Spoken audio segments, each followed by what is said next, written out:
Hey guys, welcome back to the channel. This is story about what if Mokuton Naruto was the son of a Tsunade Senju part 1. Before I start, please do support for more amazing content and comments for part 2. Do consider to subscribe my channel and share my video to your friends and check out the description as well. Let's start the video. Senju Estate, Konoha. She snarled viciously at the man before her. Someone she thought knew her better than any other but had gone behind her back to put their son in jeopardy once again. To say Tsunade was furious with Jiraiya was a gross understatement. You and that old fool have no right, Jiraiya, she cried as she tried to land an infuriated blow, smashing a table that the white-haired man had substituted himself with. Calm down, would you? Stop acting like it's the end of the world, Jiraiya shouted back as he spun around a very sharp-looking table leg being used as an impromptu kunai. Don't tell me to calm down, bastard. Not after what you did, she screamed. You're blowing this way out of proportion, he shouted as he went out the open window. Get back here and suffer, she howled as she went after him. Jiraiya had never seen her this angry before, which was saying something. He had always sort of liked her temper. It was weird, sure, but every man had their tastes and his had always been Tsunade, especially when she was acting hot-headed and angry. This was different though. He wasn't aroused at all at the burning eyes tracing his movements, or the way she jiggled. Alright, so that was a lie. He was very aroused right now, but it was simply outdone by how very terrified he was becoming the more she pursued him. In hindsight, he should have expected some sort of reaction like this. Their son, well, he was their world, of course. For Tsunade though, it was more than that. Jiraiya loved the kid, he was his own flesh and blood, but already having shown the signs of an early prodigy, and the ability to use the legendary wood style, Naruto was far too important to be coddled by them. It sucked, but their world was unforgiving. Naruto would be something amazing, but they had to push him to achieve that. Jiraiya, Tsunade shouted as he managed to narrowly avoid being cornered by her. Tsunade, it's for the best. He tried to reason with her. For the best? Lie to yourself, fool, but not to me. The old monkey has been whispering in your ear about all this since Naruto made that little sapling grow in the training yard. You just can't bring yourself to stand up to him. The blonde hissed at her, now likely former lover. Jiraiya paused briefly at that. Did she really think that of him? That he couldn't stand up to their teacher over anything? A more worrisome question, was she actually right? No. No. I agreed with him after he made me see reason. Naruto is going to be the center point for the next generation Tsunade. He needs to be ready, Jiraiya argued. He needs a childhood. He's 5. You've gone off and betrothed him to that Uzumaki princess, and tossed him into the upper class in the academy, and he's just 5. She screamed, swinging another punch that nearly connected with his head only to freeze mid-swing. Jiraiya took a deep breath to calm himself as he watched Tsunade struggle briefly against the shadows that pinned her in place. 3 Nara clansmen hidden behind ANBU masks. He wasn't sure which impressed him more, that 3 were required to restrain her or that it only took those 3 to stop her. I know you're upset about it, but we graduated at 6, the same age that he will. He needs to be prepared for. Jiraiya tried reasoning with her until he fully locked eyes with her, and saw something he never thought he would. The honey-colored eyes he loved so much looked back at him with nothing but disgust and hatred. In this moment, she truly hated him. The realization that she actually, truly hated him almost caused him to miss her next words, but the snarl on her lips brought him back just in time to register what she was telling him. He's all I have left in this world, Jiraiya, and you and the old monkey are treating him like a weapon. Just like the elders did to my grandmother, and just like they planned to do for that little Uzumaki that you decided Naruto would marry without my input at all. He's 5 and he needs to be kept home and safe till he's older and strong enough to protect himself. Her voice had fallen from the outraged roar earlier to an indignant hiss.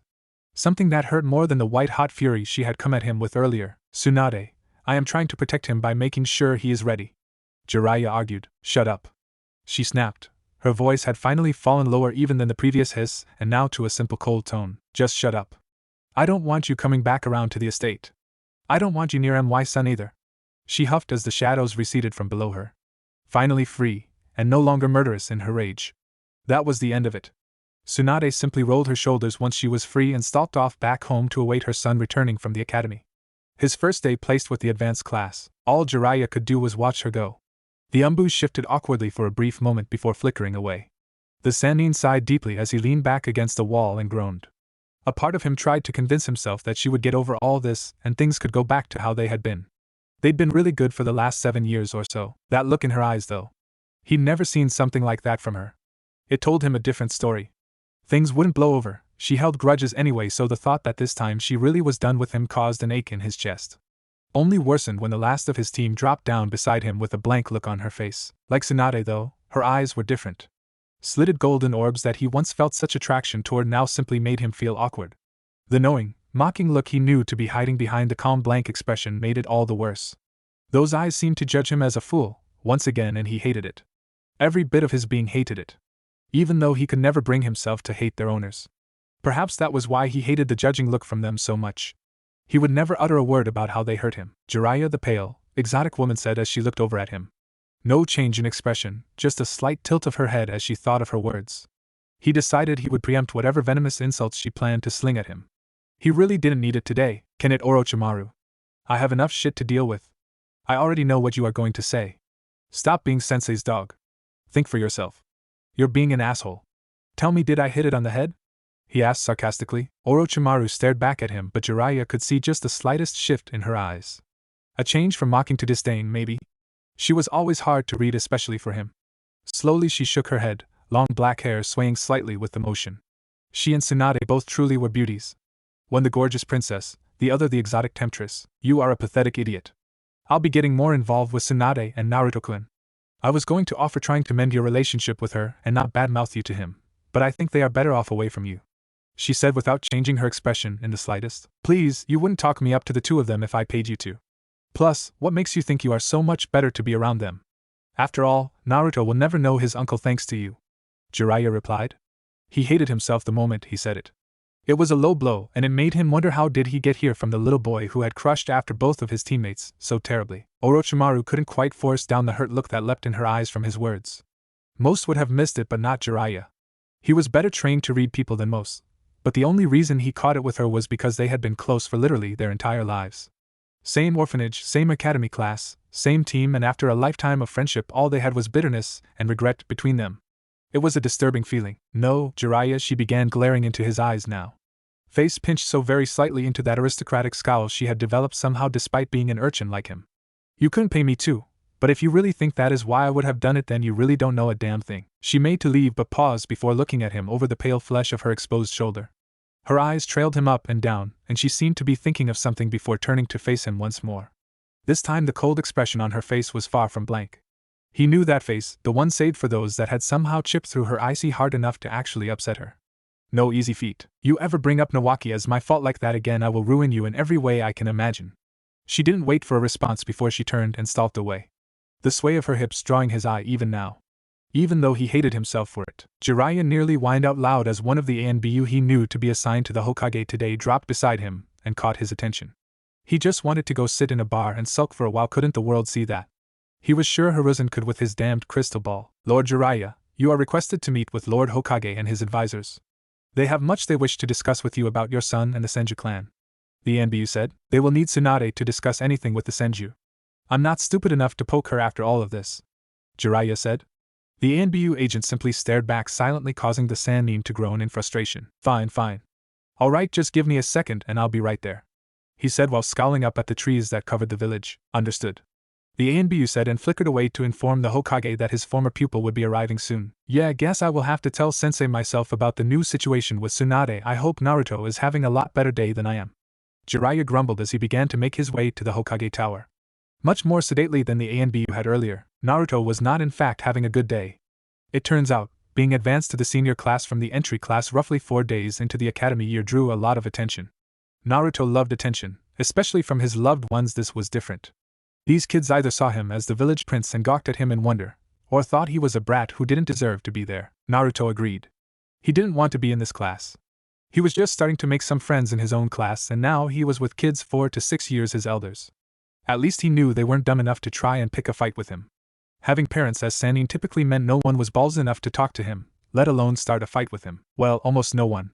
Since she came to the village 2 years ago, Kushina Uzumaki had not been very pleased by her situation.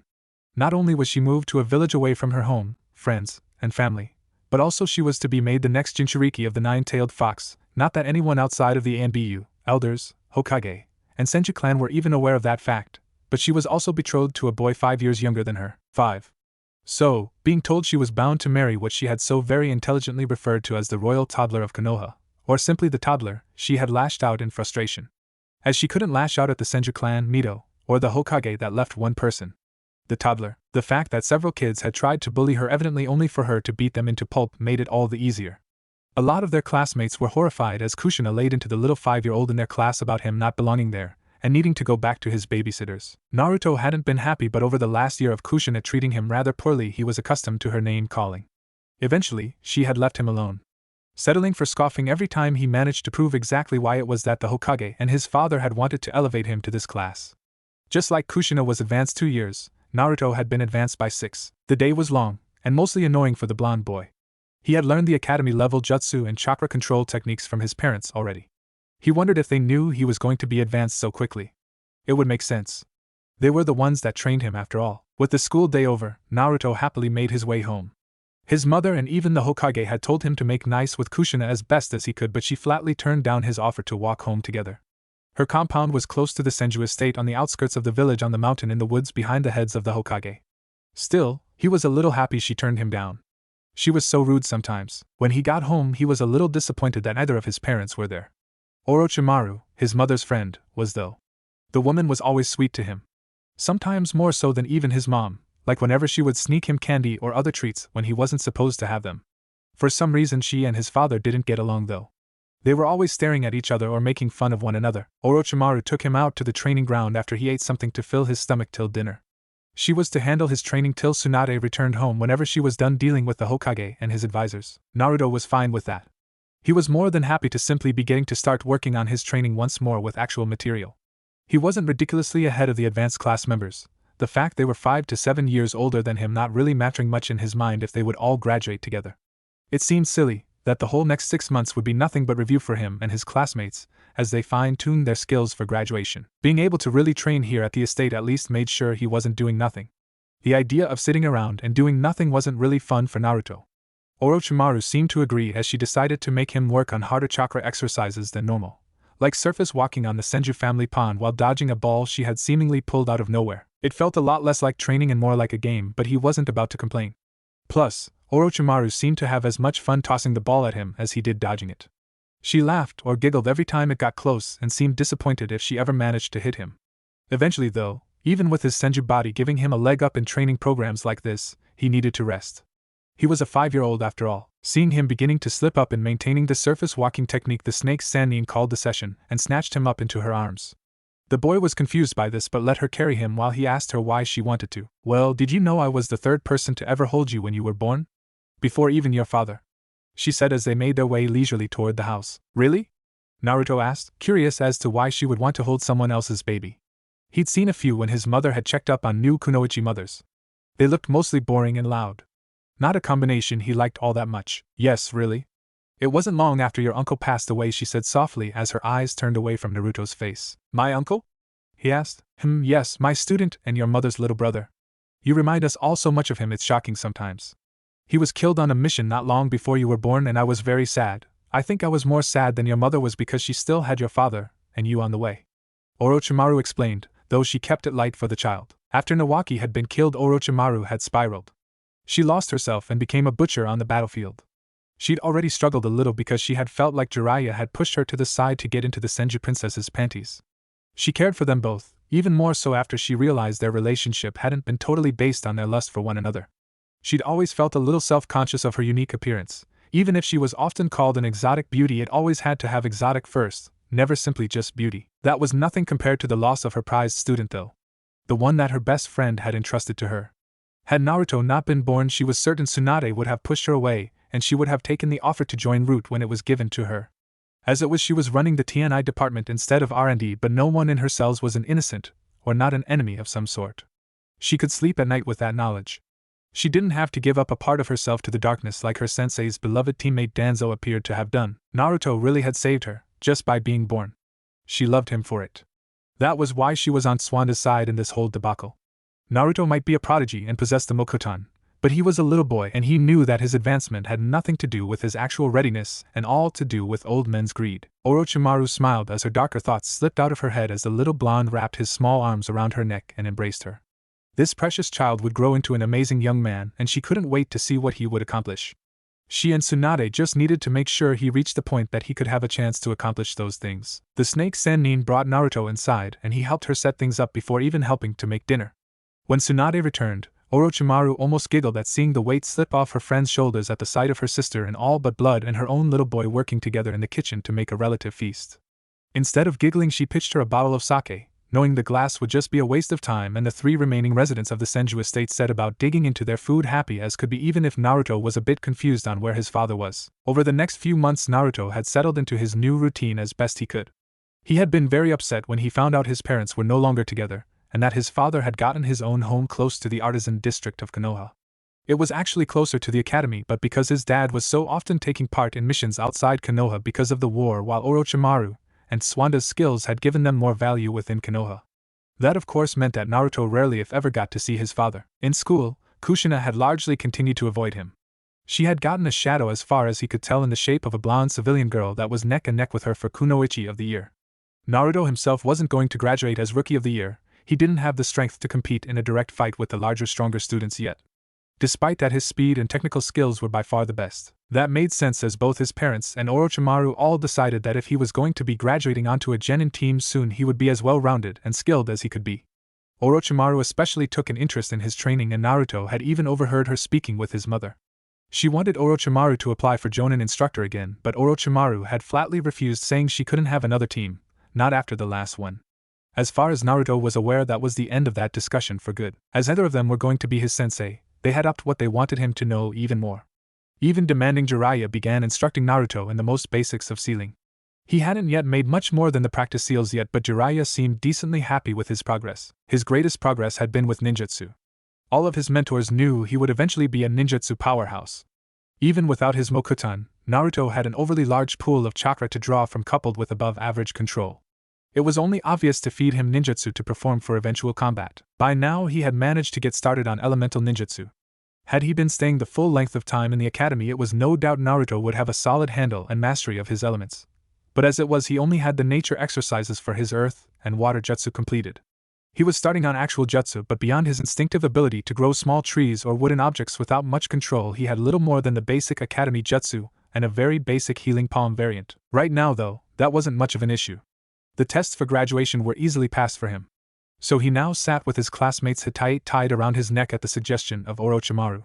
Their instructor, someone he hardly recalled, stepped into the room finally and smiled at the collection of new genins sat before her. I just want to say that it has been an honor to teach all of you in this advanced graduation class. All of you have exceeded my expectations, and while I haven't gotten to teach you for very long, I want you to know I am proud of each and every one of you. Now I am going to be calling out the teams, she said, getting the kids to puff out their chests in pride and grin at the thought of their future team. Naruto listened, intently excited to hear his name called. Several went by. Kushina was called for her team with some Inuzuka and Shibi Aburame under Tsukumo Hatake. Naruto had heard that name before. His mother had made sure he was very aware of the various clans within and without Konoha that were important. The Hatake were small and practically extinct, but they were some of the most legendary in the Clan Wars era. A handful more teams were called before Naruto finally heard his name. Naruto Senju, Minako Namikaze, and Issei Kurama. Your sensei will be O Lord Jiraiya, the instructor said. Naruto's teammates both became very excited at the prospect of being taught by a Sanin. For different reasons, of course. The blonde girl, Minako, saw Jiraiya much like herself. An orphan making her way by the skin of her teeth. Issei was the oldest member of the class and more excited with the prospect of Jiraiya's other source of fame. They didn't have to wait long before Jiraiya burst into the room in a cloud of smoke on top of a giant toad. In a single instant, all 3 children were wrapped up in the toad's tongue, and they once more vanished in a poof of smoke, stunning the instructor and remaining students. In an empty training ground, Jiraiya, a giant blue and purple toad, and 3 very ruffled and shaken kids appeared. The Sanin grinned down at the students. Normally, a Jonin instructor would perform a test to see if they were ready. Jiraiya had carefully selected each of his students, and knew already he would pass them. Instead, he planned on simply doing introductions and jumping right in on training teamwork. With a jump start, maybe they could move on to something actually exciting. With a tap on the head from its summoner, the toad launched the 3 students out of its grip and vanished away in smoke. Naruto and Minako both rolled to their feet without too much of an issue, while Issei stumbled and slowly rose to his feet again. Jiraiya sized them up. Naruto, despite being the youngest, was clearly the least rattled by Jiraiya's antics. He had grown up with toads, slugs, and snakes around the house talking to him, and it wasn't even the first time he had been wrapped up in a summon's oversized tongue. Minako wasn't too disturbed, though the mix of a blush and green tint on her face showed that she wasn't very pleased by the method of her being transported by Jiraiya in such a way. Issei was the roughest for wear. The sticky fluid left on his shirt from the transport had collected dirt and grass all over him. He looked even more green around the gills than Minako. Cheeks bulged slightly like he was fighting back vomit. Well, have a seat, kids, and let's introduce ourselves to one another.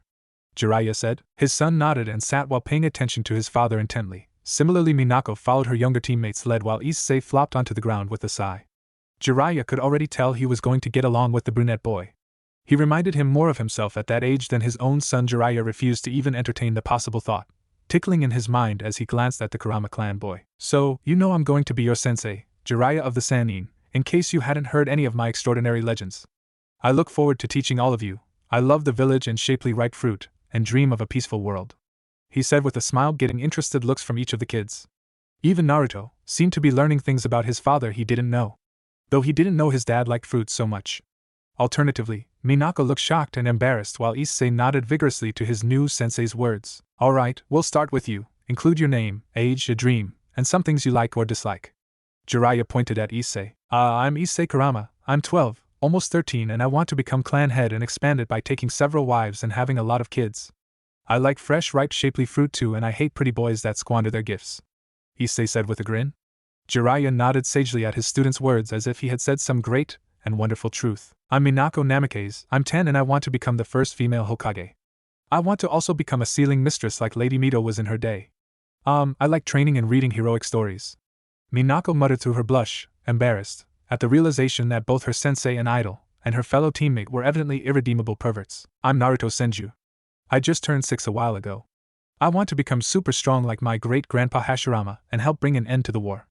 I like fruit too. Strawberries are my favorite, especially when Orochimaru lets me eat them with sugar when my mom isn't home, Naruto said. Minako was smiling brightly at the innocent boy with them. She would have been a bit worried about him being on the team if she hadn't been in the same class as him for the last 6 months.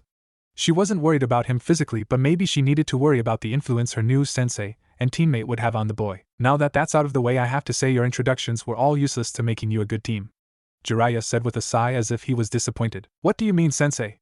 Issei asked. He had done exactly as they had been told, right? I told you to include your name, age, and all that other stuff because that will help you get along.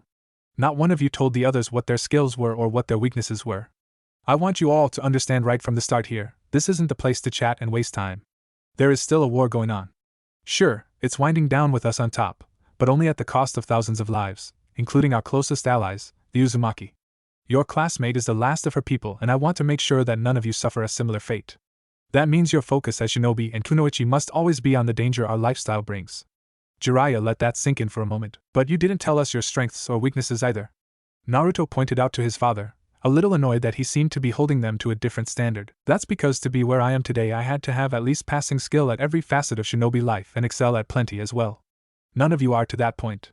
You have to know your teammates' strengths and weaknesses so that you can all fill in for one another, alright? Jiraiya said. Slowly the 3 children began to nod as they came to understand. Good, now let's try this again, starting with you. He pointed to Issei once more. I'm Issei Kurama, 12, I want to build a big family with several wives. My best skill is genjutsu. I don't have my family's Kekkei Genkai because it is so rare, but I am still good at genjutsu. My taijutsu and ninjutsu suck though. I don't have very much chakra to work with either, so I get tired easily, but I have pretty good control. Issei explained. Well done, kid. Don't worry, the whole reason you guys are assigned to Jonin instructors as genin is so that we can shape you up to be solid, well-rounded shinobi. I have plenty of exercises to help you work on bettering what you're bad at and perfecting what you're good at, Jiraiya said before motioning to Minako. Minako Namikaze, 10.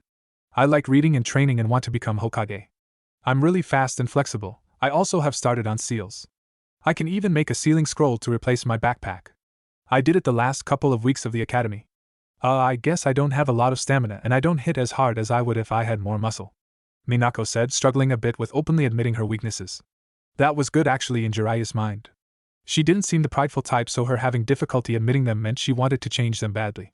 She would be easy to set on the right path to grow. Good, we'll work on all of that, and I'm a certified sealing master, so I will be glad to help you hone that skill especially.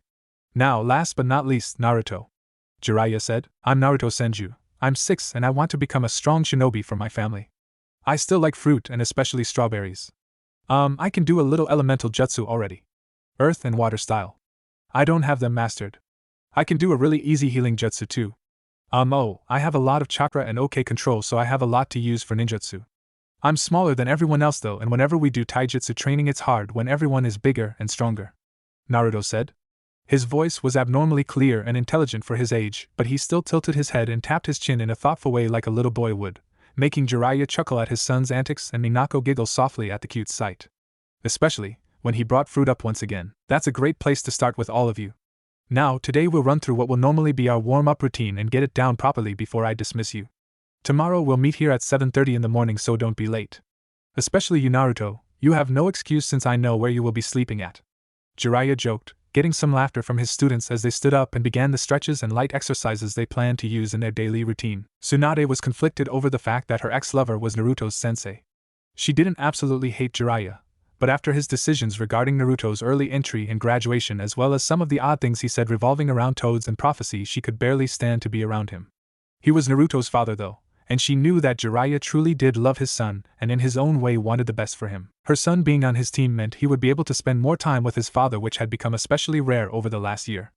It also meant that one of the most powerful shinobi Konoha had at its disposal would be watching over him, and that relieved her. It also worried her because she knew Jiraiya better than anyone in the world did. He was reckless, uniquely arrogant, and far too fond of the sink or swim approach. However, he wasn't a terrible teacher whenever he focused on actually teaching. His focus on using a handful of basic skills to ridiculous effect in action was something she thought was ingenious. Jiraiya himself didn't have that many jutsu in his arsenal, especially if you removed his sealing and summons. What he did have was extremely versatile, and if he could pass that on to his students, or more importantly for Tsunade, Naruto, then Naruto would take it to another level. Her son, as much as she tried to shield him, really was a prodigy, and if he could take Jiraiya's teachings to heart, he could possibly even surpass her grandfather. That all benign said, if that shitty lecher did anything to turn her innocent and sweet little boy into something in his image. She swore to herself if Naruto ever came to her talking about women's figures and all that other perverted trash his father drooled after, she would beat her fellow Sanin to a pulp and let Orochimaru toy with his remains. Letting out a sigh so that she didn't snap the wooden spoon she was using to make dinner, Tsunade calmed down from her mental rant. Tonight was special. Naruto was on a team now, and so was little Kushina Uzumaki. Tsunade had sent Naruto over to get the girl to come eat dinner with them. The Senju woman knew that Kushina was still unhappy about the situation with being arranged to marry Naruto. She couldn't blame her.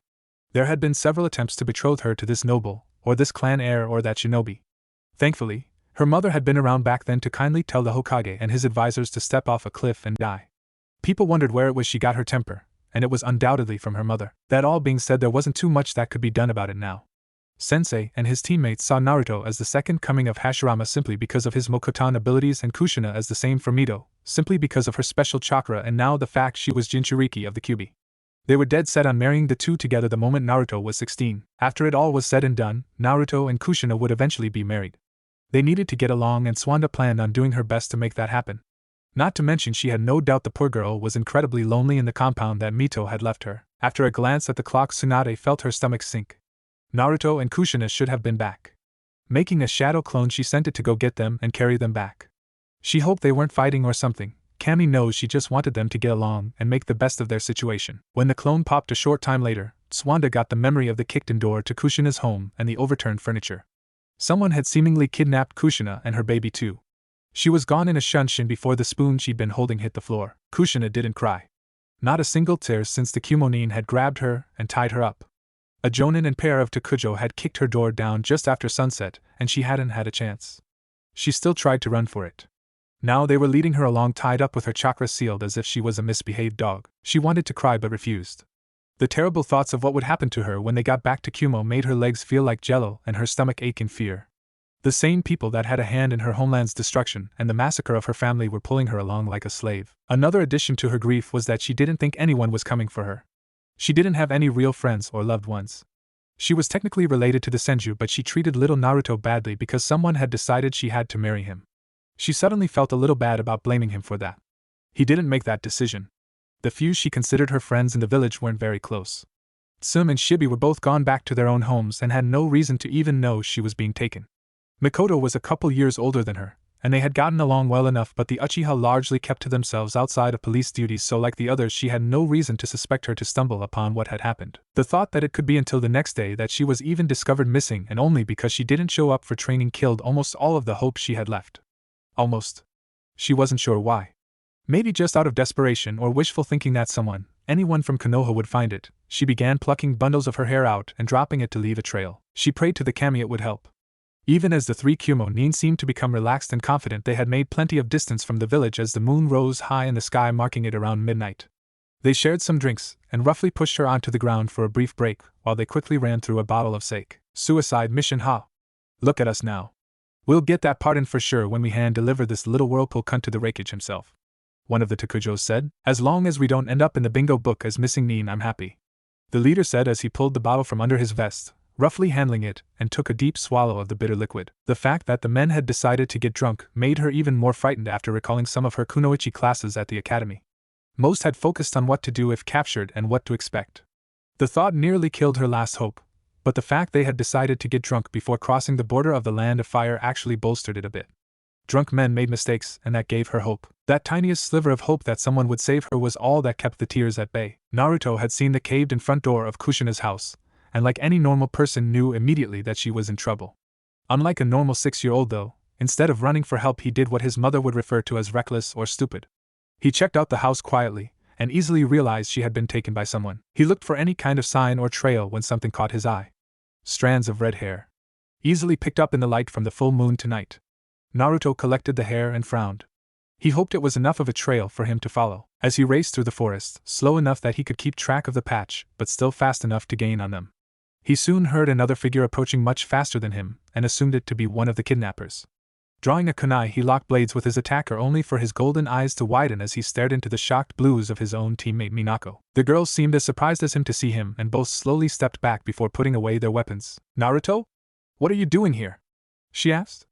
Naruto was silent for a moment, looking at the older girl before he noticed the hand clasping several red hairs that she had clearly picked up on the trail as well. You came to save her too? He asked as he turned to look at the trail he was planning to follow. Yeah, I've always been jealous of her hair. I thought it was beautiful. Minako replied as she glanced at her hand. It is pretty. She's leaving a trail to follow, so we have to go help her. Naruto said as he moved to step forward. Wait, Minako said, grabbing his shoulder before he could jump away. Don't try to stop me. I'm a genin same as you. I can fight, maybe even better than you can. He said with a frown. I'm not. We will go save her, it's just someone should go get help. The Hokage or someone to tell them where we are and lead them here. Minako said. Naruto was quiet for a moment. She was right. Whoever kidnapped Kushina was likely to be more than he could handle alone. That being said, as much as Kushina seemed to dislike him, he did care about her. She was alone, her clan was gone, and she was forced to do a lot of things she wanted no part in, like eventually marrying him. He felt bad for her, and perhaps because he wanted to show her that she had people that cared for her here in Konoha, he wanted to be there to help her. Besides, there was a very good reason why out of the two of them Naruto was better suited for going after the kidnappers. You should go get help. You're faster than me and can bring backup sooner, Naruto said. Minako hesitated for only a moment before nodding and taking off back toward the village to get help. Naruto watched her leave before turning and leaping off into the woods himself to save his fiancée. It didn't take long to find them. It was odd, the men had vests showing they were all at least Chunin, though he imagined they were higher ranks than that, given they had infiltrated this deep into the Land of Fire. They hadn't gone into the actual village, taking advantage of the fact that the Uzumaki property was just outside the actual settlement. Naruto could practically smell the alcohol on them as they trudged through the forest, yanking roughly on the leash they had tied to the red-headed girl.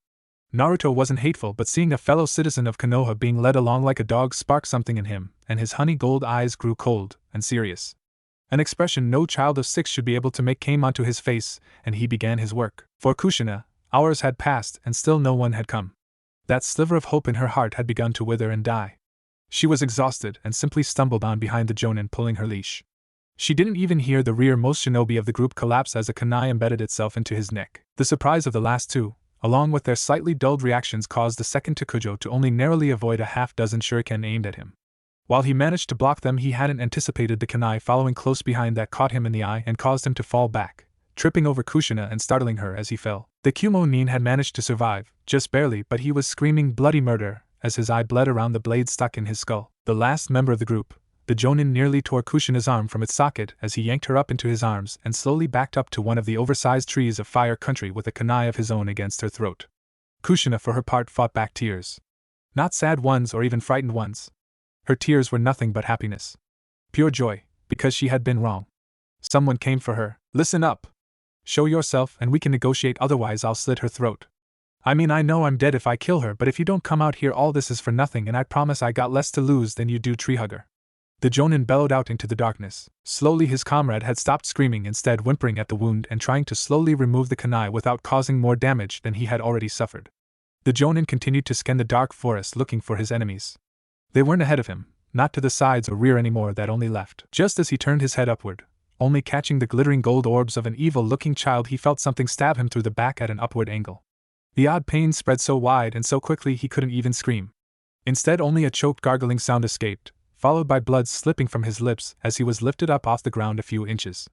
As his body failed him and his world slid into darkness, he dropped the girl who would have gotten him his life in Kumo back if only he had been able to get her to Kumo. He then died shortly afterward, the amount of damage done to his body from an entire tree branch impaling and expanding through his chest and throat was completely catastrophic. Kushina yelped as she fell, scuffing her arms and legs. She didn't waste any time though. Pushing through her exhaustion, she snatched up the kunai that had been held against her neck just a moment before and began furiously working at freeing her hands. She kept glancing up at the body of the Kumo nin suspended up into the air by a tree branch and his final remaining comrade. The last Tokujo had finally removed the kunai from his face and had begun to step toward Kushina.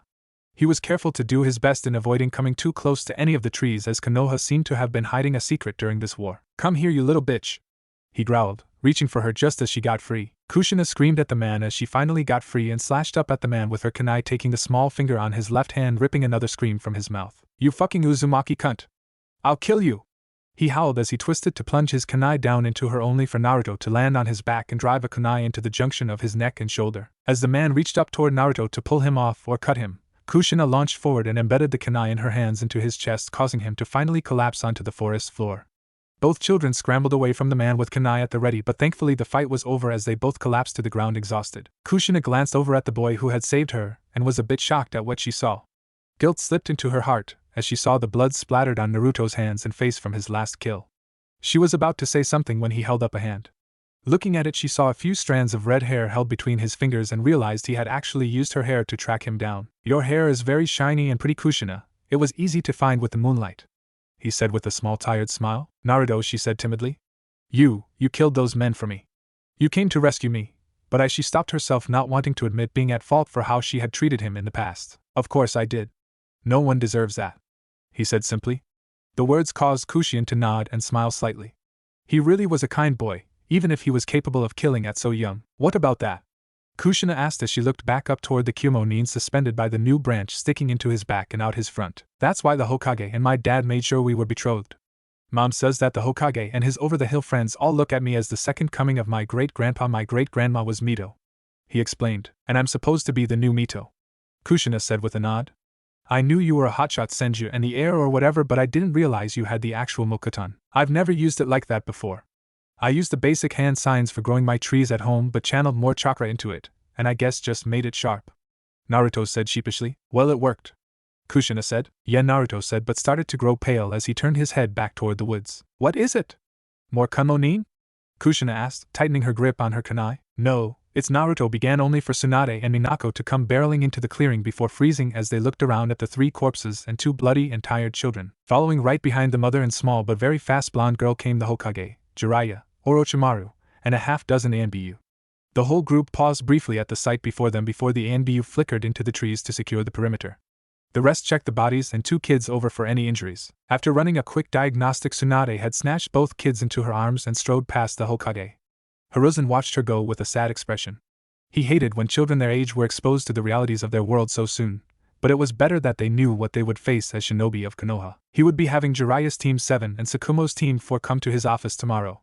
All 3 children, Minako included, would need to tell him their sides of the story, and it was best their teammates get some picture of what they would be going up against once they began missions. What he needed to worry about now was how 3 enemy shinobi bypassed the Land of Fire's border and Konoha's outer perimeter without being detected. For all 3 to be killed by 2 fresh genin, one of whom was a 6-year-old, meant they were mediocre shinobi at best, so Hiruzen now had to dig for a possible rat in his ranks. His night would just be getting started, while for the likes of little Naruto, Kushina, and Minako a long ordeal was finally drawing to a close. It didn't bode well for their careers. Hiruzen was sure of it. Genin less than a day and already fighting men who had been shinobi longer than they had been alive. The Hokage just hoped that he and his jonin could properly prepare them for the challenges they would have to face. Konoha Gates. Team 7 was starting out on their first mission beyond the walls. They'd only been a team for a few weeks, but still, Jiraiya had to say his little genin were more than ready for this. They were excited at the moment, more than ready to put any thought of their tedious teamwork training behind them. That's all they had done since their meeting at the Hokage Tower a few weeks ago. That had Jiraiya frowning. Not so much the conversation within the tower. His students and his son's little fiancé had handled themselves extraordinarily well in the debriefing held by the Hokage. Jiraiya had been smirking proudly for his son's abilities the entire time. He was making so much progress not only as a shinobi in general, but especially with his unique Kekkei Genkai. Jiraiya just wished Tsunade could see it the same way. All his former lover saw was that her son and eventual daughter-in-law were needlessly put into harm's way because Konoha's lack of security had made them easy pickings. Especially Kushina. She even scolded Jiraiya and their old sensei for filling Naruto's head with what she dubbed ridiculous notions of heroics. That was totally unfair. True, Jiraiya and Hiruzen both had impressed upon Naruto whenever possible that because of his heritage and bloodline ability he would be extremely important for the village's future success whether during war or peace times. It wasn't like they had claimed he was some savior of the world or anything. Jiraiya hadn't told anyone the prophecy the Elder Toad had given him after all. He was hesitant to label his son with the role in the first place. After all, some of that prophecy was pretty rough on the foretold hero. It also hinted at the hero being not quite what Jiraiya saw as an ideal savior of the world. Talking about being a cruel monster to their enemies without mercy or kindness for them. He couldn't picture his little boy like that. Sure, he knew Naruto would grow to be an excellent shinobi capable of destroying his enemies if need be, but truly callous to those who stood against him? He didn't want that for his boy. He wanted him to grow into his ideal man and help the world. All of the world, whether he was the true child of prophecy or not. Watching the backs of his students as they walked in the formation he had drilled in them for the last few weeks, Jiraiya's mind again swept back to what had really angered him in the tower. After they had all gone, Jiraiya had left one of his smallest toads nearby. Sure, it was wrong to spy on the old man, but this event concerned his son, his family, and Jiraiya was many things, but protective of his family was paramount among them. He knew Hiruzen had more of an idea on who exactly fucked up to let those 3 idiots into the village perimeter in the first place. He couldn't say he was surprised by who it was. That didn't make him any less pissed off. If anything, the way the whole situation was handled infuriated him, but he wasn't dumb enough to bring it up to Tsunade or Orochimaru. The two of them would be leading a damned coup by the end of the week if they knew the truth. Flashback. The toad remained invisible despite hiding in the thin crevice between the file cabinet and the wall. It didn't have to wait long for the next person set to meet with the Hokage to enter. A man in many bandages with one arm and a walking stick. He was at the edge of transitioning from late middle age to old, and yet he carried himself with a menace only the most veteran and deadly of shinobi possessed. The young spy toad felt concerned by his very presence. "You asked to see me, Hiruzen?" The man asked only to suddenly on his back with the Hokage's sandal pressing down on his throat. "You had better come up with excuses quickly, Danzo, or I will end you right here and now." Hiruzen snarled. Again the young toad was concerned, or more like terrified. He had encountered the third Hokage several times before, giving information that Jiraiya had him scrounge up to the Hokage directly. The older man had always been kind and friendly to him. Sometimes he was very serious, but never had the toad seen Lord Third so openly enraged and hostile. Hiruzen, Danzo croaked out from under the foot. "Don't be a fool.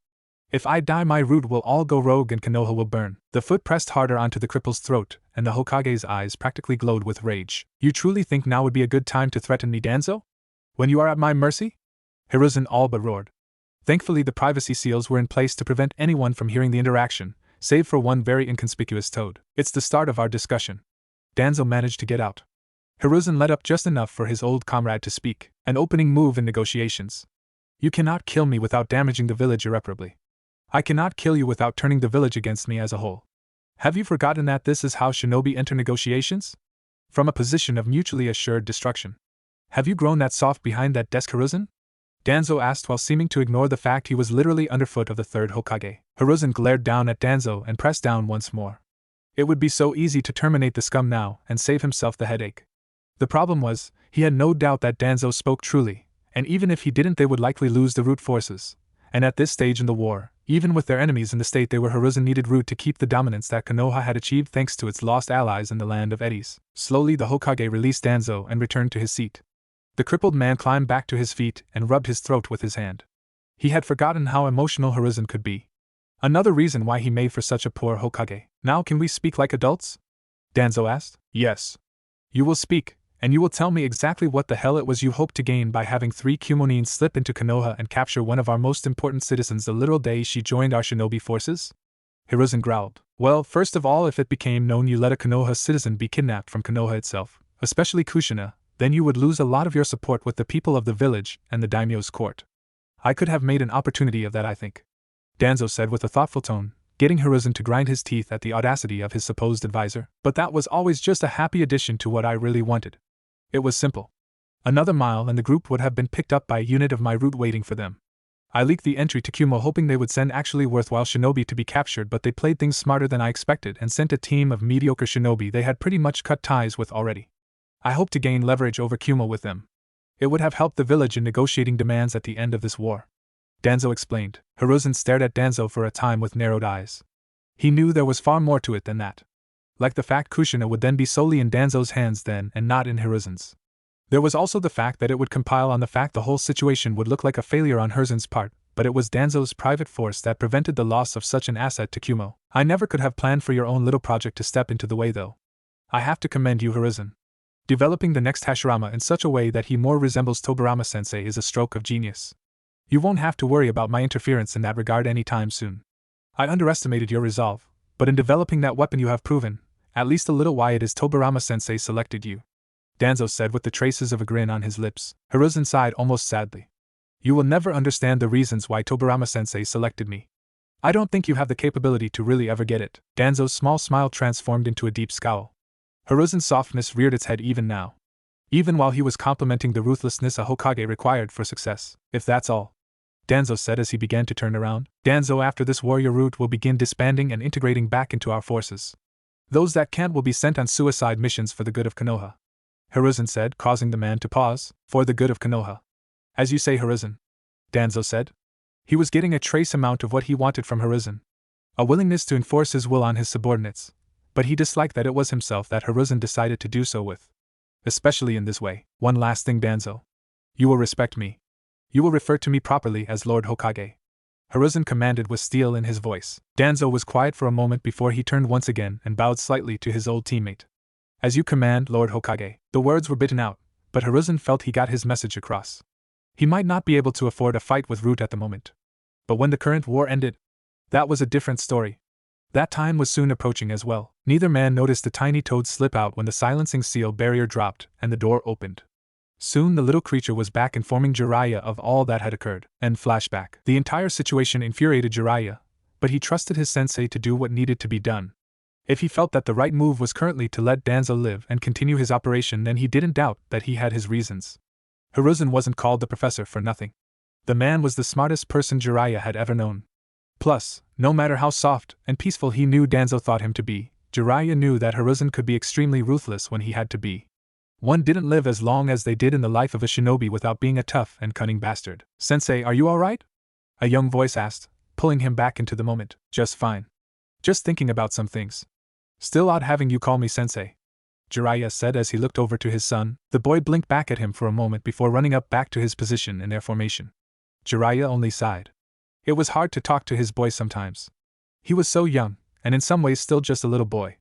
Other times he was extremely mature, and he often sat and discussed strategy and shinobi topics with his teammates. Jiraiya typically felt jealous of Tsunade's relationship with Naruto. The two just clicked.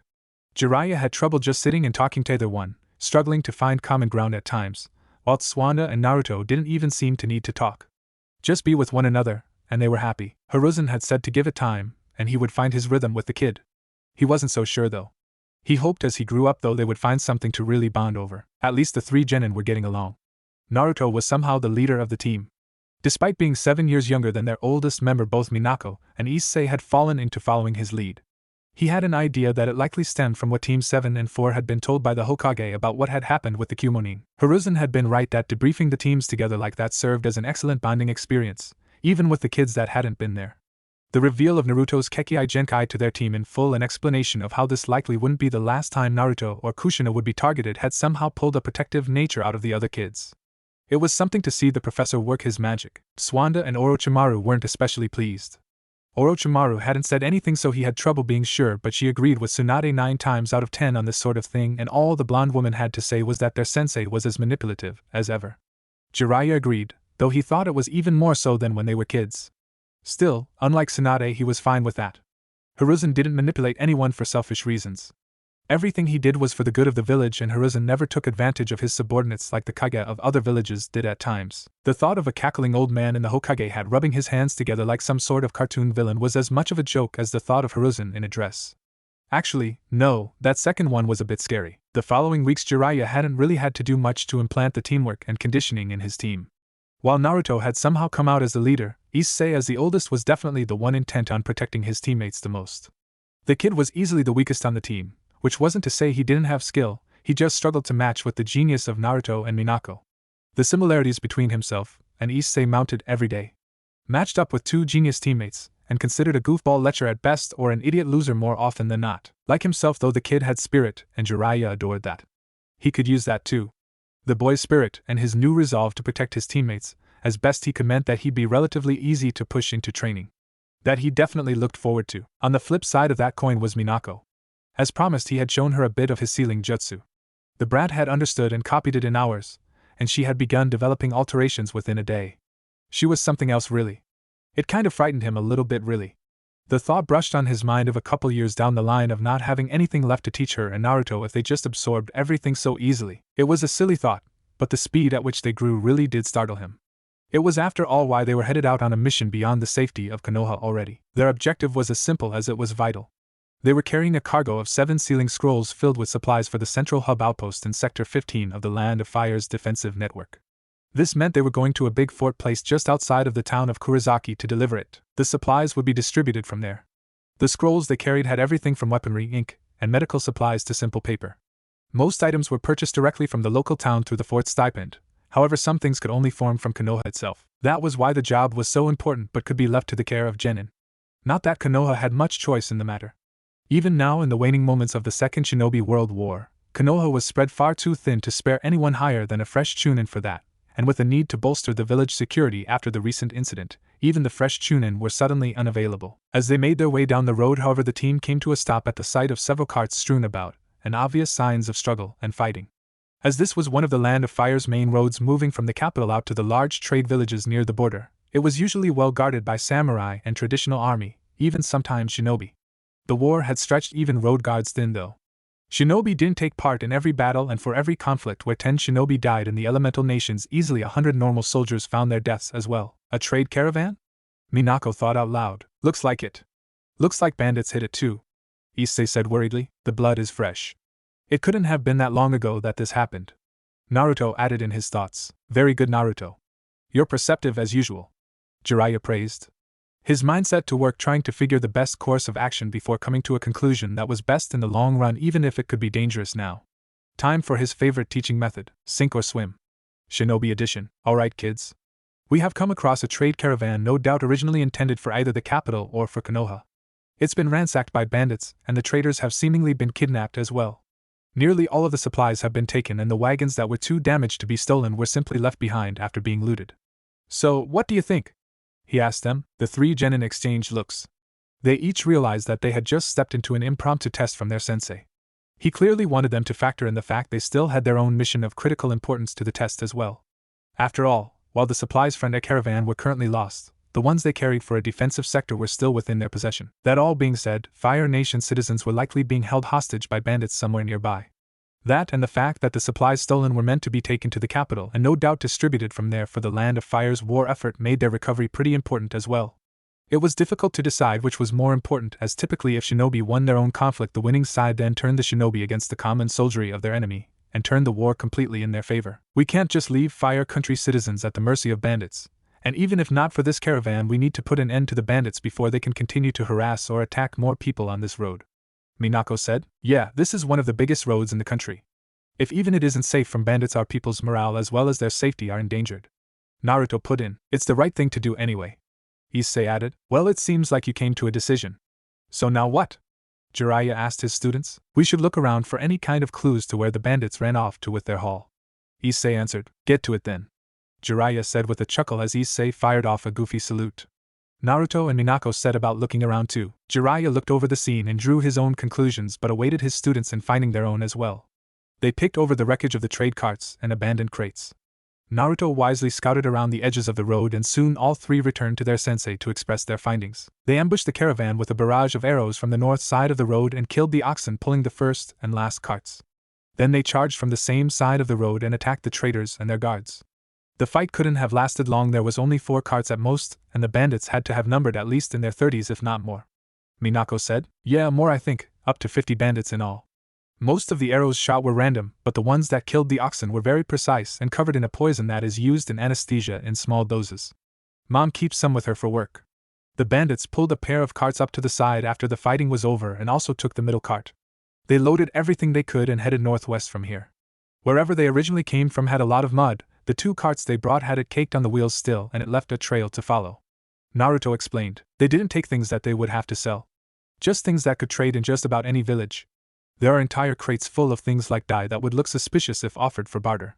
They also took all the traders and guards hostage as there are no bodies and the bandages here, and their show they did what they could to mend their prisoners' injuries before they set out. I think they want to ransom them. Issei added in what he had found. Excellent work, you 3.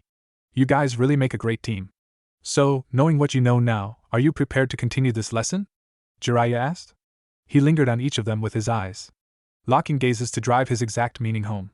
The only step forward from here was to hunt down and exterminate the bandits. We understand what has to happen, Sensei, Minako said, getting nods of agreement from both of the boys on her team. Really? Well then let's get going then. We don't want to let the bandits get too settled into their camp before we get there. If they aren't quite finished celebrating their haul of ill-gotten goods, they'll be that much easier to handle, don't you all think so? Jiraiya asked as the kids all nodded back to him, and the group once more took up their formation. The difference now, from when they originally set out, was the 4 Konoha shinobi had taken to the treetops and begun moving through the canopy of Fire Country's endless trees. They were in their domain up here, the preferred realm of the Hidden Leaf Ninja.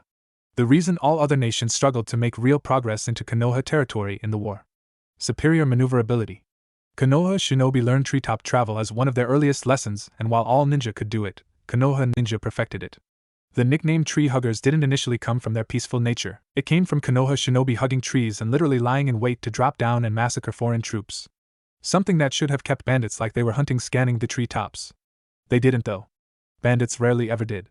That's why they were so easily picked off and used as training for shinobi. Outside of ninja culture, the idea of utilizing the massacre of bandit tribes as training for kids as young as 6 would seem ludicrous. To ninja, the idea of passing up such an opportune moment to get a live fire drill in was ludicrous. We are getting close. I can see smoke a couple more miles to the northwest. Naruto called over to his team. Good, remain quiet from here on. Make a circuit of the camp's perimeter from the tree line, then we'll rendezvous on my position when we reach the camp. Jiraiya replied, getting a series of yes sirs from his students. The team initially circled around the camp just as instructed and took an opportunity to get a decent look at what they would be up against. As they had thought, the number of bandits was sizable, nearly 100 in total, with around half having participated in the ambush of the caravan. Likely several various bandit groups had slowly formed into a single force over the past year or so and begun preying on better and better targets as they grew more confident in their numbers and power. As far as the genin could tell, besides their numbers, there wasn't much separating the group from average thugs. To Jiraiya, though, he could tell the leaders of the bandits were a cut above the average rabble. Perhaps either former Shinobi Academy students, or even rogue genin from a minor village. The apparent leaders of the group were 8 younger figures that were easy enough to pick out due to their appearance. All of the other bandits looked like they had worked fields their whole lives. Either that or lived in the alleys of a larger town and scraped by through muggings and robbery. They were peasants who had gotten tired of their life of servitude or been uprooted by the war and left destitute with nothing but banditry to rely on for their next meal. Not those 8 though. They were strong, healthy, and well dressed. They even seemed to discipline and train the other bandits to a degree. It was nothing much. Even compared to a normal soldier, these bandits would likely lose a one-on-one fight. But with superior numbers against lightly guarded trade caravans, they were a powerful force to be reckoned with. Sensei. Those 8 there. I think they are responsible for the special arrows that killed the caravan's oxen and trapped them. Naruto pointed out. Good eye, my boy. I think they have a little shinobi training. Less than you 3, but enough that it could be a problem. That plus their numbers makes this a problem. Still, this is a training mission, so what strategies do you have? Jiraiya asked, turning to his students. They took thoughtful expressions and repeatedly glanced at one another, hoping for a good idea from the others. It was kinda cute to watch them plotting a massacre that sounded so weird to think about. This sensei gig was a whole mess of odd moments, one after another. He was proud though. They were taking the mission seriously and really planning the best course of action to resolve the situation safely. That alone filled him with pride and hope for this next generation. Well, I could cast a genjutsu, but I don't think I have enough chakra to snag the whole camp under it. Maybe at most like a quarter of them, and since I don't really know how skilled they are, those leaders might be able to break it. Issei commented. What if you don't have to catch all of them with it though? Minako asked. What do you mean? Issei asked. Well, what if we waited for nightfall, then you just catch the sentries with it, and we eliminate them first, then we take out the leaders in their sleep and take out the rest as we need to. Minako suggested. That could work, but we need to be careful. If we alert the camp, they will have the numbers and hostages to use against us. Naruto pointed out. So we wait for dark then. Issei said as he nodded at Naruto's point. It's the best we can probably come up with. Dura-sensei, what do you think? Naruto asked. I was waiting on one of you to ask. This might be a test, but never forget to use everything at your disposal. That includes me. A good shinobi uses all of their available options, alright? Jiraiya lectured, getting nods from the kids. Okay, your plan is sound. While you guys take out the sentries and the sleeping bandits, I will handle the leaders. I'll also send some clones to pick up the hostages. You came up with a great plan for your first real mission, so when the sun sets, show me what you got, kids. Jiraiya said with a grin, getting a series of determined smirks back. It's gonna be really boring waiting though. Naruto said with a pout, getting his female teammate to coo over him. Not that he minded. He did adore attention, every little kid did. Yeah. Jiraiya agreed as he looked up and realized it was only an hour or two after noon. Nightfall would be hours away. Issei stared at his classmate as she focused on the youngest member of their team, and realized that the little kid was likely going to have her interest more than he ever would. He wouldn't even make anything of it, he was 6. What did 6-year-olds want with girls? To play patty cake? So for the next several hours Naruto and Minako sat and played a few quiet games like I Spy and such. Jiraiya worked on notes, for a book he had decided to write, and Issei pouted profusely about his lot in life. Finally though the sun set and the bandits began to bed down for a night of sleep. Around 15 remained up and about as guards, patrolling between the tents and hovels the criminals had erected. Most of the fires slowly burned down to embers and the camp was poorly lit and organized as a whole. Stereotypical of bandits.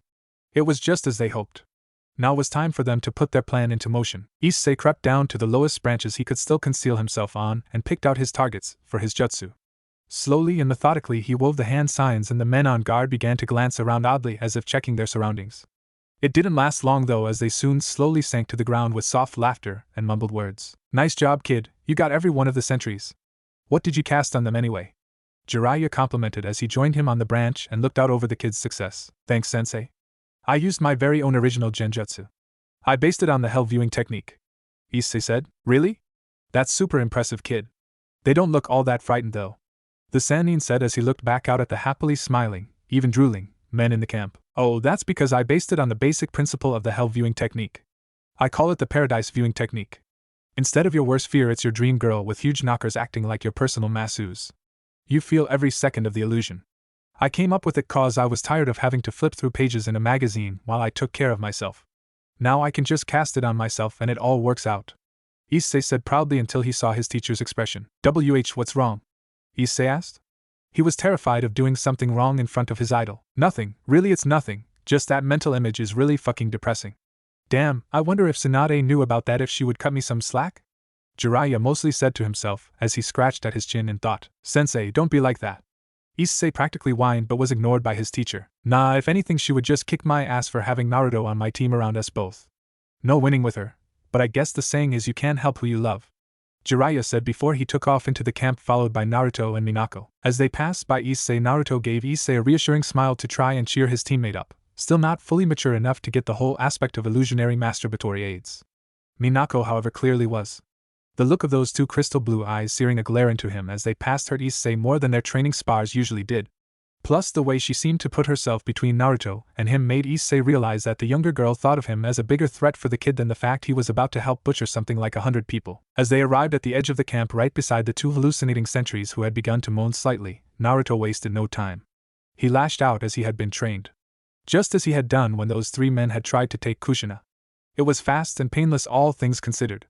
They likely hadn't even realized they were dying in their final moments as they tried to regain their senses. His kunai of course broke them from their sweet illusions the moment it bit into their throat. Well done. Now, I'll go handle the bosses. Jiraiya said as he made a pair of shadow clones.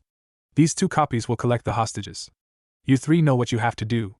I'll be watching. If you need anything, just spike your chakra and I will be there. With that the group separated. Minako was a bit disturbed by how easily the youngest member of their team dispatched his enemies. He was unbothered even as he wiped blood off his hands and continued on. She was herself shockingly able to handle the bloodshed as well. They had been trained for this, but after the 3rd man she had slain, she couldn't help but feel like a monster. It was a numb feeling, and it made it all the worse. Issei struggled the most. His first kill had gone smoothly, but the second had come out of his slumber ready to fight and had to be roughly put down, and the third had woken up just in time to utter a single plea of mercy before his eyes darkened with death. The boy was suddenly happy Jiraiya had refused to let them eat while they waited for nightfall. No doubt had he had anything in his stomach it would have been coming back up into the grass by now. Soon the sentries had been handled and the genin moved on to the sleeping bandits. It was effectively the same situation as with the sentries, only they were easier to accidentally awaken. Twice Naruto had to think fast and hurriedly run through the hand signs for an earth jutsu to stop bandits from sounding the alarm for their comrades. He pitted the men he killed with it, buried instantly under several foot of earth, suffocated in moments. It had to be a terrifying way to go. The little boy knew he would have nightmares of this whole night for weeks, but he had to keep going. He was a shinobi of the leaf, and he had to make sure their mission was completed. For the good of Konoha. It didn't silence the voice in his head that whimpered with every slice of his kunai or twist of his fingers as they cast another murderous jutsu. It didn't stop that little part of him that just wanted to go home and be wrapped up in his mother's arms and cry. He ignored the silent tears as they slid down his cheeks and kept up his work. It didn't make sense to him. He hadn't been all that upset when he fought and killed those men taking Kushina, but now, as he sent these sleeping criminals into the Pure Lands, he found himself crying on their behalf. Jiraiya sadly sighed as he watched his son and his other two students truly lose their innocence. For Minako and Issei, this was a first. They were trained for it, but there is nothing that can properly prepare you for the first time. For Naruto, it was a bit more complicated. He had taken life before. It was different though. Defending oneself or another person and cutting the throat of a sleeping man you've never encountered before held a very different weight on the soul. He hoped he could help his boy to handle this in a healthy way. The others as well. The Sanin never could figure out if the leaders of the bandits really were rogue nin or if they were just random folks who had gotten their hands on a few shinobi tricks somehow. It didn't matter in the end. They all died silently and without a fight like most of the camp. It was a long night for all of Team 7. By the time the sun was rising, they had cleared the camp, and the hostages had been extremely grateful if a bit unsettled by the blood appearances of the three children. Still, with the return supplies they had been transporting and a few livestock that had probably come from other caravans that had been hit, the traders were soon underway to the capital once again. Team 7, however, still had a mission to complete as well as a need to report the whole incident, so Noon was too concerned about their extremely late arrival to the fort. When they arrived around noon, the little genin were exhausted. Jiraiya couldn't blame them. He definitely wanted to lay down for a nap himself. He didn't think the outpost commander would mind if they did just that. Jiraiya hoped to set out the next morning. Despite the quick nature of the entire thing, each of the genin was miserable for the debriefing and transfer of the supply scrolls. They hadn't talked at all on their way to the fort, and by this point they looked more of the mind to cuss their sensei out than to thank him as he gave them each a bedroll to sleep on. The jonin had laughed lightly as they went out like lights, curled up together, while Minako had insisted in a terrifyingly polite tone that Issei remain at least 3 foot apart from her and Naruto. Still, she and Naruto had been curled up together, and Issei looked comfortable himself, so Jiraiya was happy to catch some sleep as well. They all slept through the night, and joined the guards for breakfast in the morning. By now the story of what they had done with the bandits had passed around a bit, and the kids were congratulated on their first real mission. They didn't really know what to do with so much praise, but were happy to be treated so warmly by their comrades. It didn't take long for conversation to carry on from the topic of the bandits into more important discussion, all sprouting from the existence of such a bandit group right along one of the main roads of the country. If we weren't so spread out, bandits like that would think twice about trying something. I never would have imagined the central highways having bandit troubles. Always considered that a provincial issue. One Chunin commented. Well, what do you expect? We might be winning, but the war is still going on, and the front lines grow longer every damn day. I just wish the shit was over. I haven't been home for more than 2 weeks at a time in the last 4 years. I have a kid who barely knows me now. Another man complained. It won't be long now though, right? I mean, Lord Third sent out those messages last week about how well the war was going now and how victory was imminent and all that. A kunoichi jumped into the conversation. We're only this well off cause of the hidden whirlpool. The Uzumaki and the other shinobi in the land of eddies took nearly all of Kiri and Kumo's standing armies with them. They've been on the defensive from us ever since. A jonin chimed in. The stone and sand have been ripping one another apart throughout the buffer states on their borders. I heard that there was a massive battle where some Suna kid butchered countless IWA nin. A real bloodbath. Another Chunin commented. Yeah, Sasori of the Red Sands is what they are calling him. Evidently he stained an entire section of the desert red and it dyed the sand permanently darker than the rest of Wind Country. Another Chunin piped up. That sounds like a load of horseshit out. Another shinobi began, only to get smacked by the kunoichi beside him as she motioned toward the genin. They just wiped out like 100 bandits. You really think that me cussing in front of them is a big deal? He asked. They're still kids. Watch your filthy mouth, she said simply. The majority of the room ignored the pair as they fell into squabbles. They had often teased them about becoming a couple, but really it was annoying how often they sounded like an old married couple. Heard that Rain Country is off limits to every side now. Hanzo finally unified the country and sealed up the borders. Said no foreign shinobi in or out. A jonin commented to his fellows as they continued to discuss the various fronts in the war. Naruto noticed the slight frown on his father's face upon hearing the news of AIM.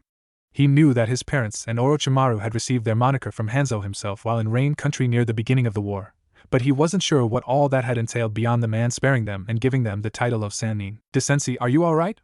He asked quietly so not to draw attention toward them both. Oh yeah? I just have a lot of memories of Rain Country, I guess. Did you know I had a team of students there before you guys? Jiraiya asked, getting the attention of Minako and Issei with that new information. Wait, you taught Genin before us? I thought we were your first students. Issei said. You were my first students from home. My first actual team, I guess. My students in AIM were a group of orphans I found and spent a while training to have a chance to survive. The war has been especially hard on Rain Country. Never forget that the minor countries suffer way more than the rest of us whenever a big war like this one kicks off. There have hardly been any battles within the territory of the Big Five nations at all. Almost all of the battles have occurred in minor countries. I mean, look at Yuzu. It wasn't even the first minor country to be destroyed, and it probably won't be the last. Jiraiya lectured. Damn. It sounds bad, but thank Kami I was born in Konoha. Issei said with a thoughtful frown. Yeah, I thought the same thing while I was on campaign in AIM. Life's rough anywhere you go during a war, but Konoha is a bit better off than just about anybody else. Jiraiya had a hint of pride in that statement. Anyway, that's enough of that. Finish up your breakfast, we need to get home on the double. I'm sure Naruto's mother is already pissed we are taking an extra 2 days to complete the mission. Jiraiya said, hiding his actual fear of what awaited him back at Konoha. Oh, that's right. I really will miss you, Dad. Naruto said as he turned back to his food. You are really cruel to your old man, you know that, Naruto? Jiraiya lamented. Not as cruel as Mom will be. Naruto simply said, causing the man to shiver slightly. Where are you learning this kind of behavior at? Jiraiya asked. Auntie Orochimaru. She said it makes me a better shinobi to act cold. I didn't get it at first, but she told me to just watch how she interacts with people. So I'm doing what she does with you. Naruto said with the innocence only a child can hold. So I get that I'm not from a clan, but that's not normal, right? Minako asked Issei as they watched the interaction between Naruto and Jiraiya. I mean, I don't think anything about the Senju family can be considered normal. Issei said with a shrug. Good point. The girl replied as she watched Naruto stare up at his father, as the man lectured him on how he shouldn't act at all like Orochimaru but should instead act like his gallant father. She had to giggle when the boy simply said he would have to think about it, and went back to his breakfast. She could feel the grief and guilt from the night before ease just a little bit at the sight of her team. That was part of why she was able to do something that she might normally consider so heinous. For the family she had gained in Team 7. Even if it had moments like the night before, she couldn't wait for her next missions with her team. Hatake Estate. He's so precious, sensei. Kushina cooked as she looked at the baby resting in his father's arms. That he is. Tsukumo said as he stared down at the baby with pride. So he's almost a year old already? Kushina's teammate Sam asked. Not quite, but he's getting there. Growing like a weed. Tsukumo's wife Kana said with a smile as she looked at her husband and son together in the chair. Are you certain that this is what you desire, Mrs. Hatake? Shibi asked in his typically blunt manner. Shibi, I told you to call me Kana, and yes, I've been off active duty for more than a year by this point. It's driving me a bit crazy, plus with Tsukumo and you three around, how could I ever worry about Kakashi's well-being? The young mother asked, grinning at the kids as they sat around their sensei and marveled at his baby. Well, you can count on us. Kushina confidently announced. You bet. Some agreed. Shibi for his part simply nodded as he adjusted his sunglasses. Tsukumo and Kana chuckled at the three kids. Tsukumo bragged about his students to his wife non-stop. He had avoided taking on Genin in the past due to disliking the responsibility it would be. Now, here he was having brought them into his household. His Genin were more than just students, they were family, and he was disappointed it took him till now to take on a team. He adored his kids. Yes, his kids. The thought alone made this time together all the sweeter. Plus it was thanks to his kids that he could take some time with Kana again. Kakashi was an easy child, but between the war and taking care of him, Tsukumo and Kana rarely had time to enjoy their marriage the way couples were supposed to. So what is the mission you are going on tomorrow? Kushina asked Kana. Nothing big. After so long on leave, they are easing me back into basic Chunin tasks like patrol and message delivery. Tomorrow is just a patrol along the Rice Country border. It's been quiet up there since before I got pregnant with Kakashi, so it shouldn't be a big deal. She said. Well, I hope it all goes smoothly. Some said. Her own parents had been killed on patrols, so it worried her a bit, but Rice Country and the neighboring land of Iron had been neutral throughout the war, and the only real conflict there had been 3 years ago when IWA Shinobi had chased a team of Kusa Shinobi all the way along the edge of the land of Iron into Rice Country. The various clans of Rice Country were not unified in a single village, but they banded together to kill not only all the IWA ninja but the Kusa ninja too. Now I know it's a bit sudden, but can you all stay and watch Kakashi while Kana and I go out to dinner? Tsukumo asked, getting awkward looks from Sim and Shibi. Hey, it's alright if you can't. Kana said. I can. Well, actually I was supposed to meet up with Naruto, Minako, and Mikoto for dinner too, Kushina said as she cast her eyes to the floor and thought. What if they came here? Tsukumo asked quickly, causing his wife to give him a dry look. The man easily ignored it, She was about to go on a mission, and thanks to Kakashi the two of them had seriously cut down on their one-on-one time. Oh, Mikoto already adores Kakashi. When you had her team babysit a month ago, she would stop talking about him for like 2 weeks. Naruto is pretty young, but Minako is crazy responsible. Kushina said, getting both Tsukumo and Kushina to turn to Kana with pleading faces, causing her to sigh before nodding. Oh, what the heck, it has been a while, she said as she eyed her grinning husband. Yeah. Well, Kushina, I can get a hold of them for you if you want, Tsukumo said, shifting his focus to the redhead on his team. No need, check it out, Kushina said proudly as 2 shadow clones appeared. The rest of the room were surprised. Tsukumo began chuckling though. Kushina was always a bit unpredictable. She must have been learning the shadow clone jutsu in secret. Tsukumo knew she had some trouble with chakra control because of her burden. It seemed that she had gotten more out of growing close with her fiancé and his family than just bonds with a new family. One of them must have given it to her as an alternative to the regular clone jutsu. Alright. So we will head out now then. Just make sure to follow the list we gave you last time you watched Kakashi, Kana said as she and Tsukumo left. Tsum and her Niken and Shibi all left a short while later. They planned to meet up for breakfast at Tsum's favorite little restaurant the next day. The plan was sometime around 10. But Kushina would send a clone if she couldn't make it. Something told them that it was going to be a bit of a sleepover babysitting session at the Hokage estate, Senju compound. Naruto happily enjoyed his lunch with Orochimaru and his mother. Both women had been a bit unfriendly toward his father the last couple of weeks since they had returned from their mission, but today Jiraiya wasn't coming around at all as he had a solo mission to handle near the border of the Land of Rivers.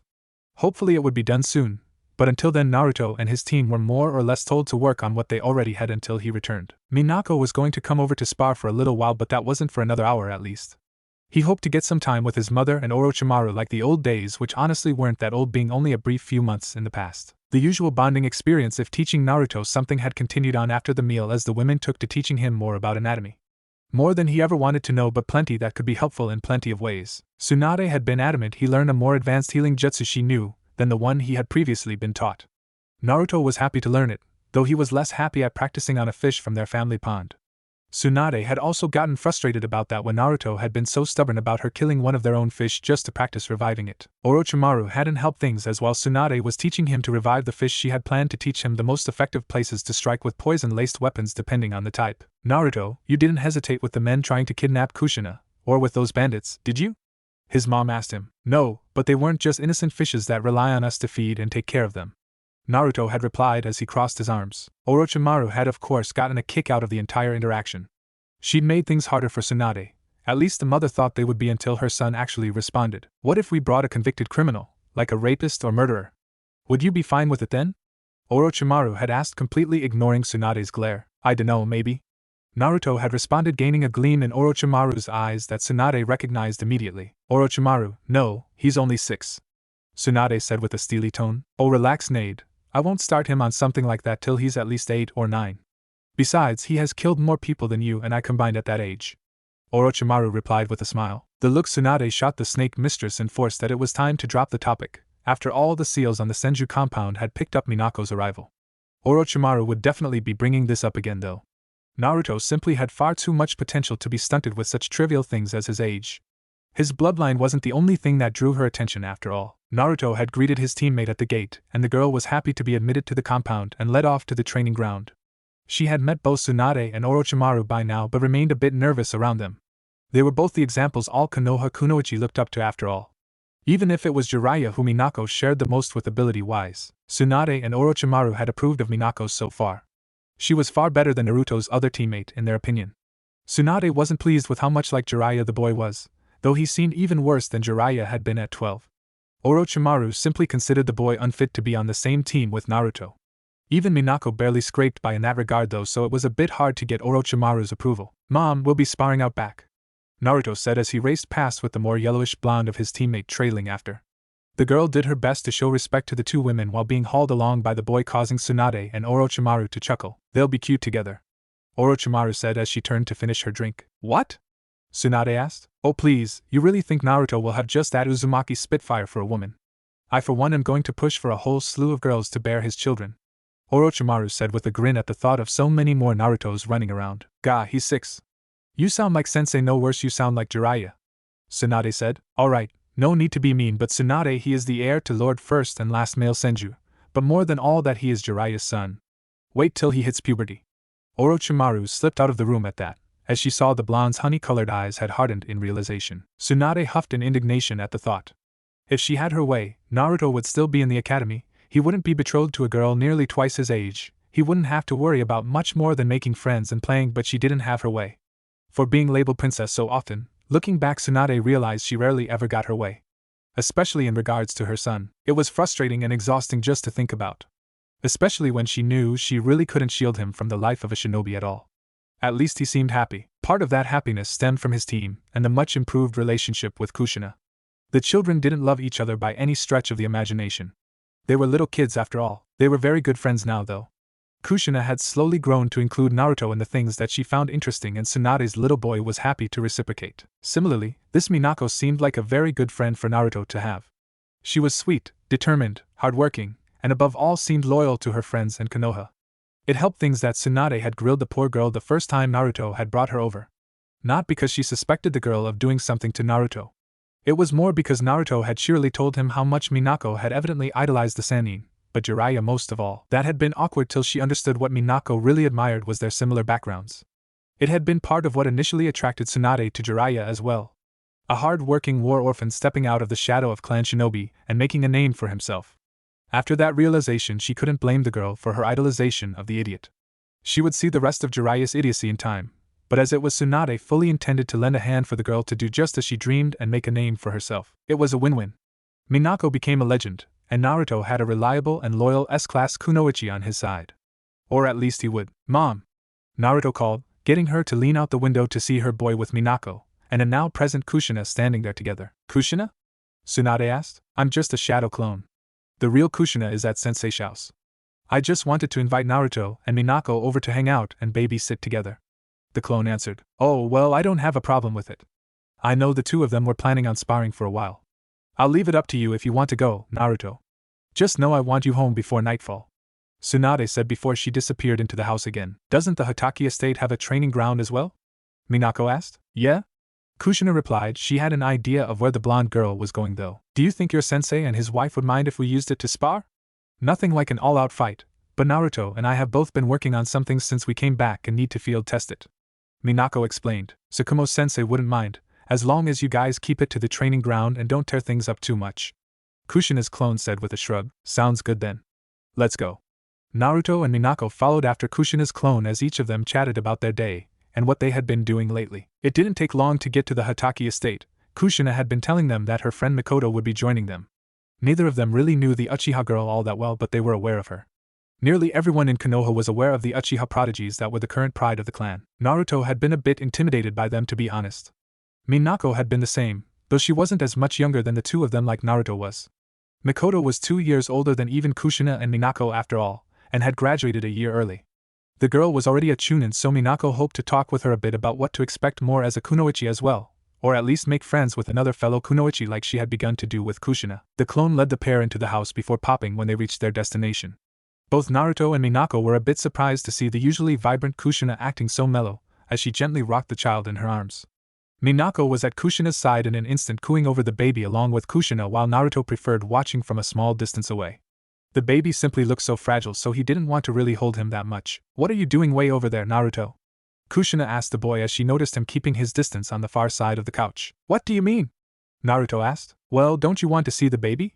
She prodded. "I can see him already," Naruto replied, getting Kushina to sigh as Minako giggled at the interaction. If Naruto had been a little older, and a little less blunt in nature, Kushina would have thought he was being intentionally aggravating in his words. She knew better by now though. All the time she had thought he was a stuck-up little brat had really just been her projecting on him until recently. With a shake of her head, Kushina dropped that line of thinking and abandoned her attempts to draw Naruto in to hold the baby. Boys always were weird when it came to babies, according to Tsunade and Kana. "Can I hold him?" Minako asked. "Sure, but be careful, he might wake up and he's cute until he starts crying," Kushina said as she handed Kakashi over to the other girl. "He's too cute," Minako said, taking Kakashi into her arms. The little baby slowly opened his eyes, tilting his head slightly at the new person holding him. To Kushina's shock, he didn't cry. He just looked up at Minako before snuggling in closely against her chest and trying to go back to sleep. The redhead girl's jaw dropped for a moment before she crossed her arms and blew out a huff of air that flicked her bangs away from her face. "What is it?" Minako asked. "Nothing, it's just the first time I held him he bawled until I sang him to sleep. For you he just smiles and goes out like a light." Kushina complained. Oh, well, I'm sure he's just tired right now, Kushina. Minako tried to comfort her friend. Maybe he just likes Minako more? Naruto asked from his place on the couch, causing Minako to sigh and Kushina to shoot him a betrayed look that confused him. What? My mom said that babies relax and cry less around people they feel safe with. Minako must just feel really safe. Naruto explained. So what, he doesn't feel safe around me? Kushina asked heatedly. Though she was at least mindful enough to keep her voice down and not disturb the baby in her friend's arms. Well, he seemed like he felt pretty safe around you when we showed up. Naruto pointed out. He could tell Kushina was starting to become annoyed with him, so it was time to back up with his words and calm her down. Kushina clicked her teeth but turned back to the baby while Miyako did her best not to grin at the interaction. It was always a bit funny for her watching Naruto and Kushina interact. They got along, but Kushina's hot-headed personality made them a comedy act half of the time. The trio sat and talked for a little while before another Kushina clone led a tall, dark-haired girl into the room. Naruto recognized her even if he hadn't really talked to her at all. She was 7 years older than him, and while she wasn't dressed the part right now, he could tell she was a kunoichi by the way she moved, similar to Kushina and Minako. Actually similar to Orochimaru as well, though his mother broke that mold and sort of purposefully made her presence known wherever she went as loudly as possible with every step. That was one reason she always had on such tall heels. To get the clicking sound they gave off with every step. That, and the truth was that Tsunade Senju was actually a very short woman. Mikoto! Great, everyone is here now.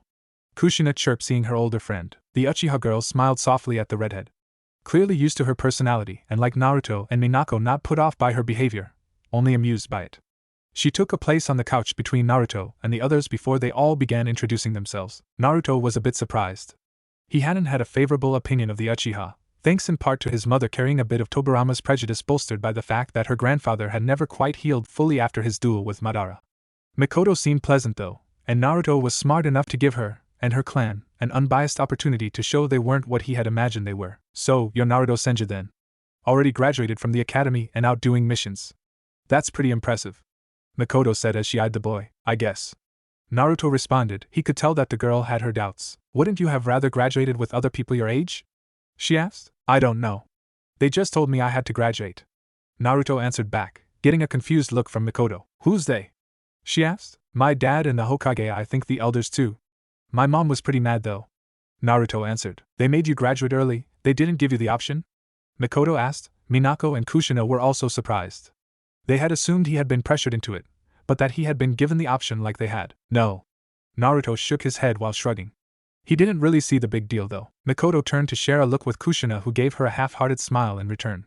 The Achiha girl hummed for a moment. I see. Mikoto, do you want to hold Kakashi? Kushina asked. Oh yes please. The older girl said with a smile as she leaned forward in her seat.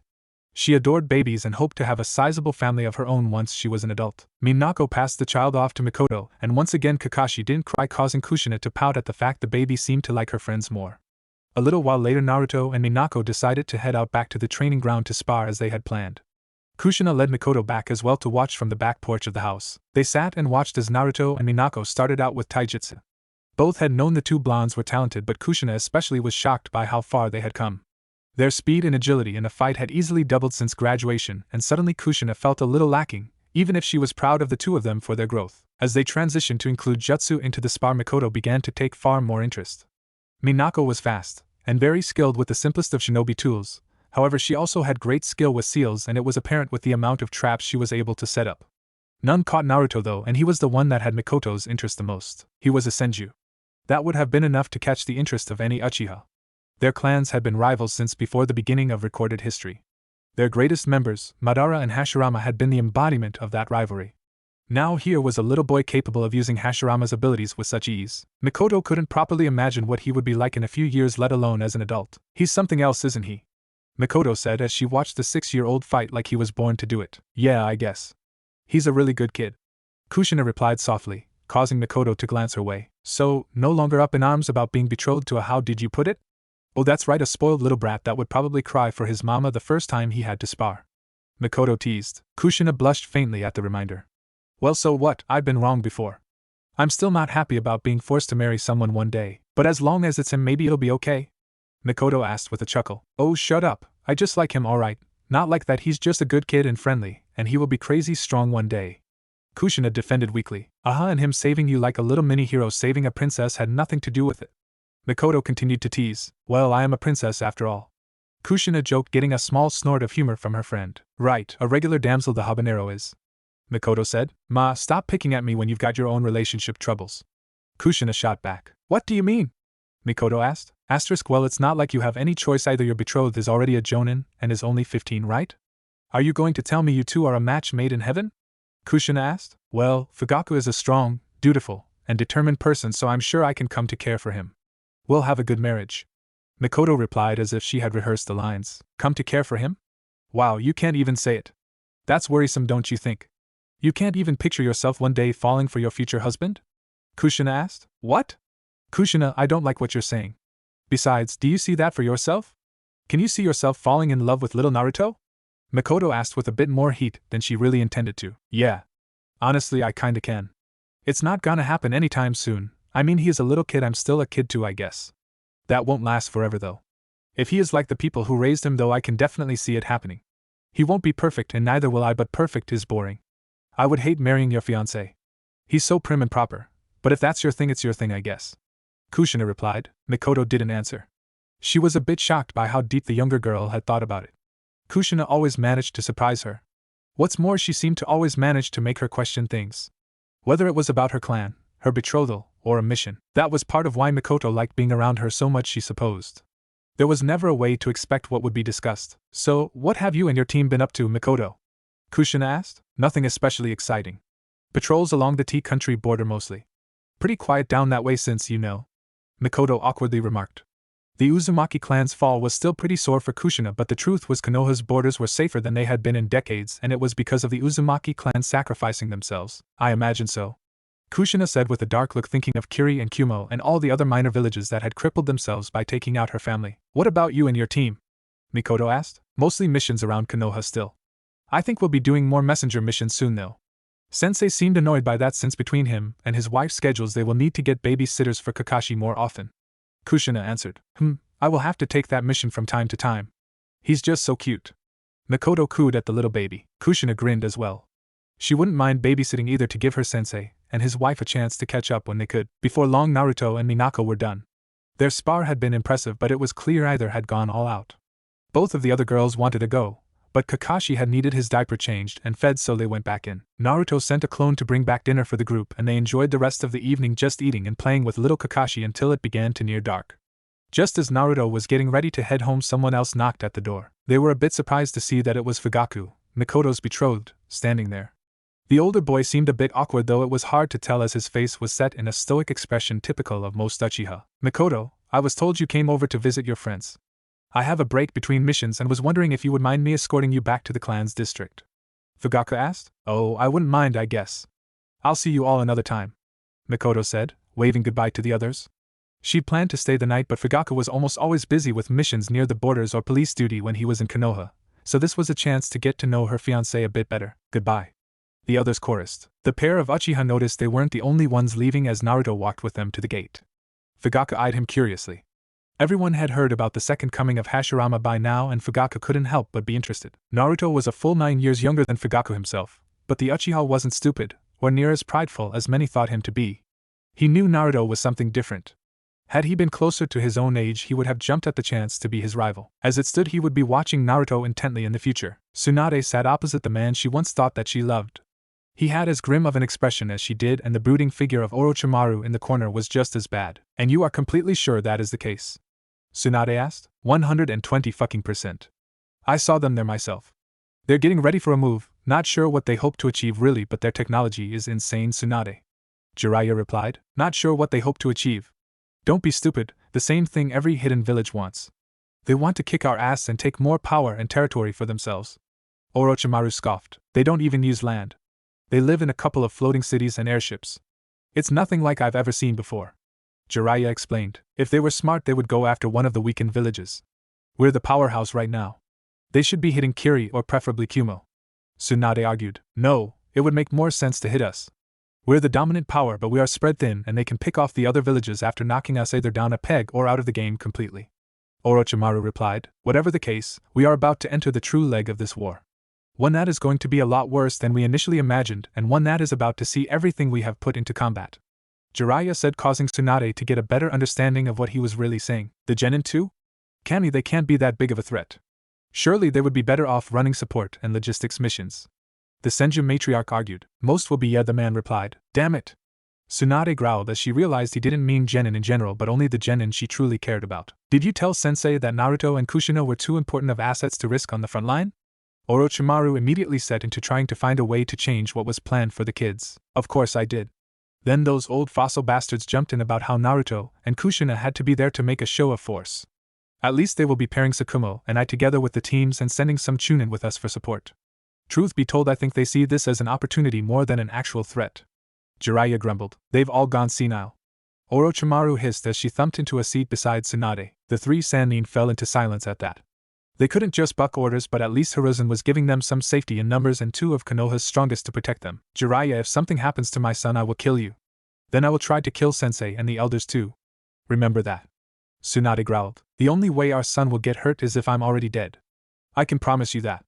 Jiraiya said before standing up and heading out. He wanted to peek in and see Naruto before he returned to his own house. He is an idiot, but you know as well as I do that he would never let someone harm Naruto. Orochimaru tried to console her friend. Unless it was in the interest of the village. Tsunade said before she stood up and headed to bed, leaving a sighing snake Sanin in her wake. The woman looked down at the photographs Jiraiya had snapped for them and their sensei. Troops and all manner of advanced contraptions gathered together on an unclaimed island off the coast of Fire Country. It had once been joint territory of the Land of Fire and Eddies, but the First Shinobi War had caused a manpower crisis that left the island unguarded. Clearly that didn't mean uninhabited. The Land of Sky was clearly off their rocker if they thought they could take on the whole rest of the continent.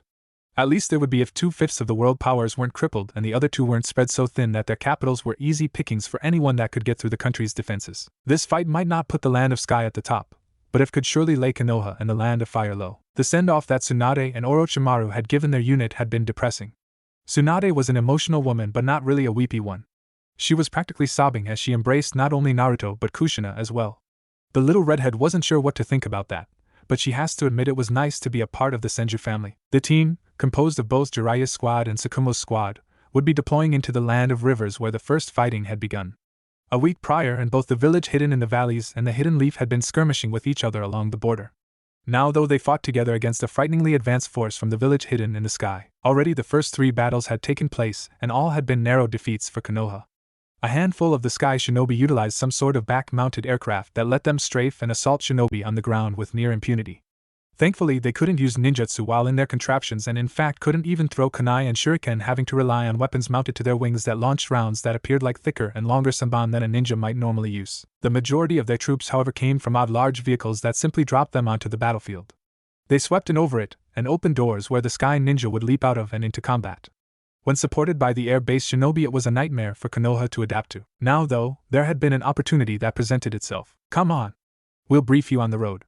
Jiraiya commanded, and the 2 teams fell into step behind him as he began walking down the road. They would take to the trees soon enough. You all know this isn't your usual mission, right kids? Jiraiya asked, getting nods from all 6 young genin. He eyed his son a bit longer than the rest before he continued. If it was up to me you would all be running logistics missions like genin are supposed to, but the Hokage himself has decided to place his faith into you. We will be joining up with a team of jonin and chunin that are launching an assault on one of the enemy's airships. They have to land to retrieve their troops after battle, so we set up an ambush. Hopefully the fighting will be done when we get there, and we will just pile into the ship with them. If not, then prepare yourselves for fighting shinobi. The Sanin was serious and stern as he spoke, making it clear this was something they needed to take seriously as well. Fighting shinobi is different from the bandits or other criminals you've fought before. They are far more deadly, and they will not hesitate to kill you despite your young ages. Don't hesitate in returning that favor. Tsukumo added in. You 6 are the best of your generation. After this scuffle with the Sky Village is over and done with, I am intent on getting you all pressed on to Chunin. I have no doubt that you will deserve it. Jiraiya said with a proud smile as the kids stood a little taller at that suggestion. Sensei, where are we meeting the others at exactly? Naruto asked. We'll be headed to the Land of Rivers. It's the new frontline for this war. After we are on board the Sky Village ship, we'll use it to invade directly into their flying fortress. It's more like a city really. Once there, our objective is to destroy the ceiling arrays and power source that keeps the city afloat and crash it. As much as having a mobile flying city adds defense to their home, it also leaves a major weakness. Jiraiya explained. Gravity. Minako said. Simple but effective, I guess. Kushina nodded as she spoke. Exactly. Now unless you have any more questions, let's get into the canopy and get underway. Jiraiya said as he launched up into the branches, followed by Tsukumo and the rest of the team. Back in Konoha, Tsunade and Orochimaru were hard at work on their own tasks. Already wounded were beginning to filter in from the new front line, and Tsunade was leading the medical teams as was usual. Orochimaru had been the one to get the exact location of the hidden sky village.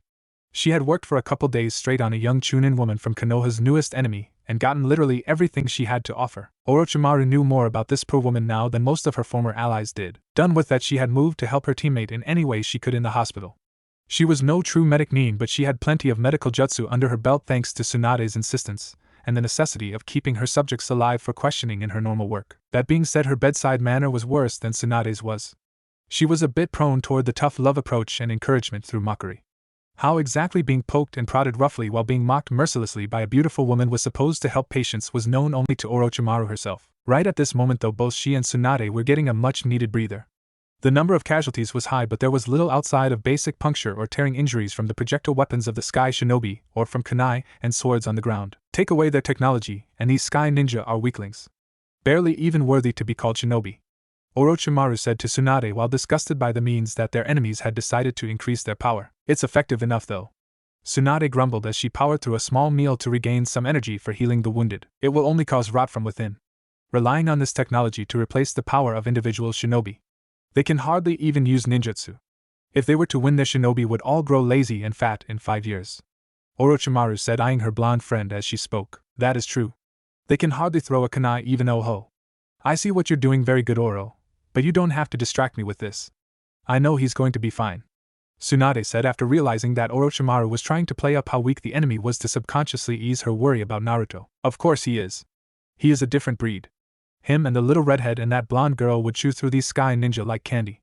Orochimaru said, only to blink when Tsunade's expression changed to complete worry. Or what if Tsunade began only for Orochimaru to cover her mouth? No, absolutely none of that. As much as I hate admitting it, Jiraiya is capable of protecting them. Especially Naruto. They will be fine. Orochimaru locked her eyes with Tsunade until the blonde woman slowly nodded. When she released her, the snake Sanin could only grin at the glare Tsunade sent her way. Don't do that again. She growled. No promises, Tsunade. When it comes to Naruto, you tend to get worked up. Like I said, they are in good hands even if Jiraiya is typically a completely idiotic fool. Orochimaru said. Tsunade sighed but turned her attention back to her food. She knew the dark-haired woman was right. For all of his faults, her old flame was possibly Konoha's strongest shinobi right now, and Tsukumo was in the running as well. You are being awfully nice today. Even complimenting Jiraiya. What's gotten into you? Tsunade teased. Oh, well, it was the day spent playing nurse. It's actually kind of fun. What do you think about me getting one of those uniforms?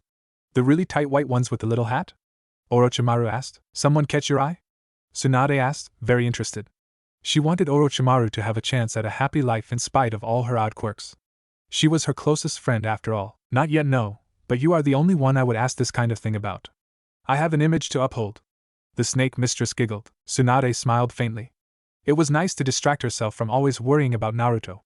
She honestly wondered if she would still get as worried when he was older, or if she would be more accepting of her son living as a shinobi did. The airship that was supposed to have been captured by the time Naruto and the others arrived, most assuredly was not. The team of Jonin and Chunin had not expected that the airship itself had several of the weapon launchers that the Sky Shinobi used installed along its ramp. While they had prevented the craft from taking off, the team sent to seize the aircraft and take over command of it had been killed in the wide open space just outside the entrance. Now both sides were at a standoff. While the Sky Ninja lacked any formidable jutsu to truly defeat the Konoha Shinobi trying to gain entrance, the Konoha Ninja lacked the numbers to make a direct assault on the ramp, at least until the likes of two of Konoha's most legendary shinobi and their students arrived. The tide quickly turned after that, with Jiraiya catching the Sky Ninja in some sort of mucousy glue that was mostly made of water. A perfect conductor for Tsukumo to easily finish them off. Unable to fight back, they were easy pickings for Konoha's White Fang. Move in and wipe the enemy out. No prisoners. Tsukumo barked, and the Jonin and Chunin that were no longer pinned down rushed inside ready to pay back the defenders. The fight was short. The airships had a small crew in exchange for plenty of space to carry their soldiers into battle. Luckily, the troops meant to fill the cargo hold of the Sky Ninja vessel had already been handled, and in their place Naruto and his friends, and their two teachers joined a small collection of other shinobi for their planned attack on the Sky Shinobi Fortress. You've all done well to get us this far, but it's only the beginning. As you know, our plan is to take this ship and use it to directly assault the enemy's home base. Our scouts have put it out over the land of River's coastline. We hope to be able to land this airship onto their flying base uncontested. However, you all well know how plans like that work out in reality. Jiraiya explained. The shinobi gathered nodded their heads solemnly. After all, they had already experienced their plans being fouled up on this mission. The loss of their comrades in taking the airship was felt profoundly. It has been decided by the Hokage himself that the technology of the Land of Sky cannot be allowed to be recreated. Even among our own forces. We will destroy whatever power source the enemy's home utilizes to stay aloft, and evacuate on the civilian airships that our scouts have spotted buzzing around. There will be a short window, ladies and gentlemen, so we need to evacuate quickly once we achieve our objective. Tsukumo took over from Jiraiya. Any questions? Get them out of the way now, because there won't be another chance. Jiraiya said. Actually, Lord Jiraiya, Lord Tsukumo, why are you bringing your gen in teams? Isn't this a bit too risky for them? Not to mention who they all are. One of the shinobi asked. His comment not exactly directed at Issei and Minako but more at Naruto, Kushina, Tsum, and Shibi. Our genin may be young, but I think you will find them more than capable for this mission. Unless you are doubting the wishes and commands of your Hokage? Jiraiya asked sharply. The shinobi balked slightly at the insinuation and wisely backed off. Jiraiya felt a little bad at telling the kid off like that, especially when he agreed that the genin should not be there. Especially his son. Orders were orders though, and he needed to impress upon the others that they could rely upon Naruto and his friends. They couldn't risk a breakdown in unit cohesion due to doubts springing up at the fact some of their force was still half a decade from even starting puberty. Alright. If there are no more questions, then we need to get started. This is normally where an officer blusters up with some sort of emotional and passionate speech to get everyone riled up for a fight and to bolster morale. I'm not going to bullshit you though. This is going to be a brutal fight and a hard mission. However, if we pull this off, it will be all the show of force that Lord Third needs to drive the final peace treaty home with the other major villages and end this war. I have faith in you. The Hokage has faith in you, and Konoha and the Land of Fire all have faith in you. With that kind of backing, we can't fail. So let's just get this job done and go home for a victory round at the bar.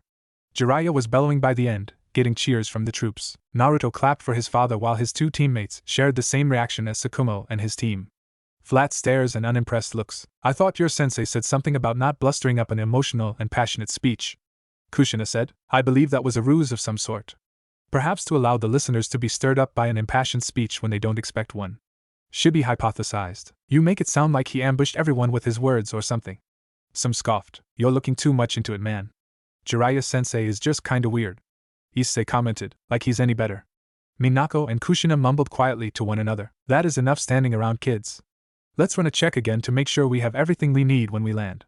Tsukumo began before his head turned to where one of the shinobi left in the cabin of the vessel came bursting into the room and made a beeline for Jiraiya and Tsukumo himself. This can't be good. Issei bemoaned. Tsukumo and Jiraiya took the man's report before jumping into action.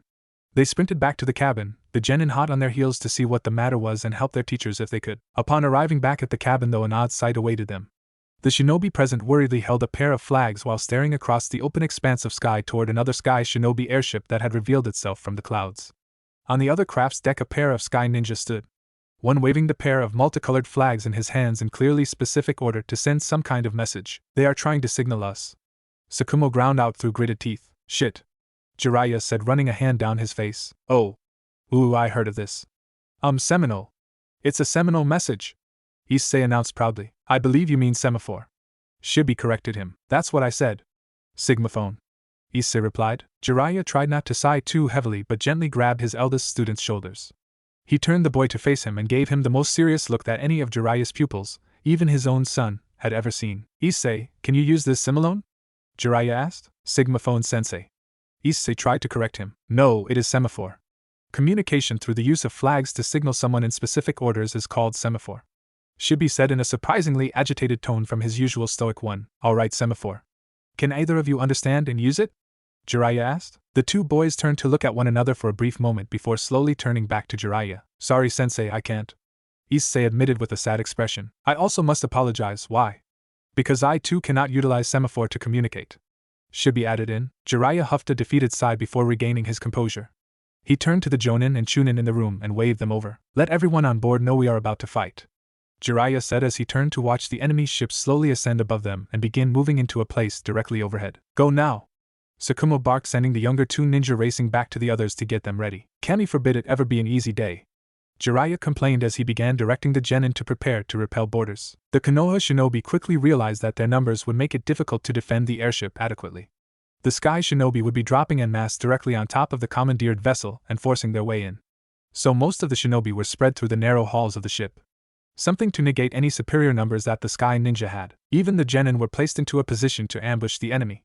Tsukumo and Jiraiya were the only two that intended to fight the enemy head-on in the main cargo area. Naruto and the others hoped they didn't overdo it and tear the airship apart in their fight. As for the actual genin themselves, Naruto and Minako were placed outside of the pilot's cabin. They were the last and best line of defense for the airship controls. Kushina and Tsum were placed outside the engine, an odd device covered in all manner of seals that kept it running, and lastly Issei and Shibi were placed within the armory across the hall. If the enemy shinobi attacked the engine room, the two of them could sweep in from behind and hit the Sky Ninja where it hurt. Soon the first of the Sky Shinobi began landing on top of the airship. They used chakra to cling to the craft as they scaled down to the various avenues of entry available to them.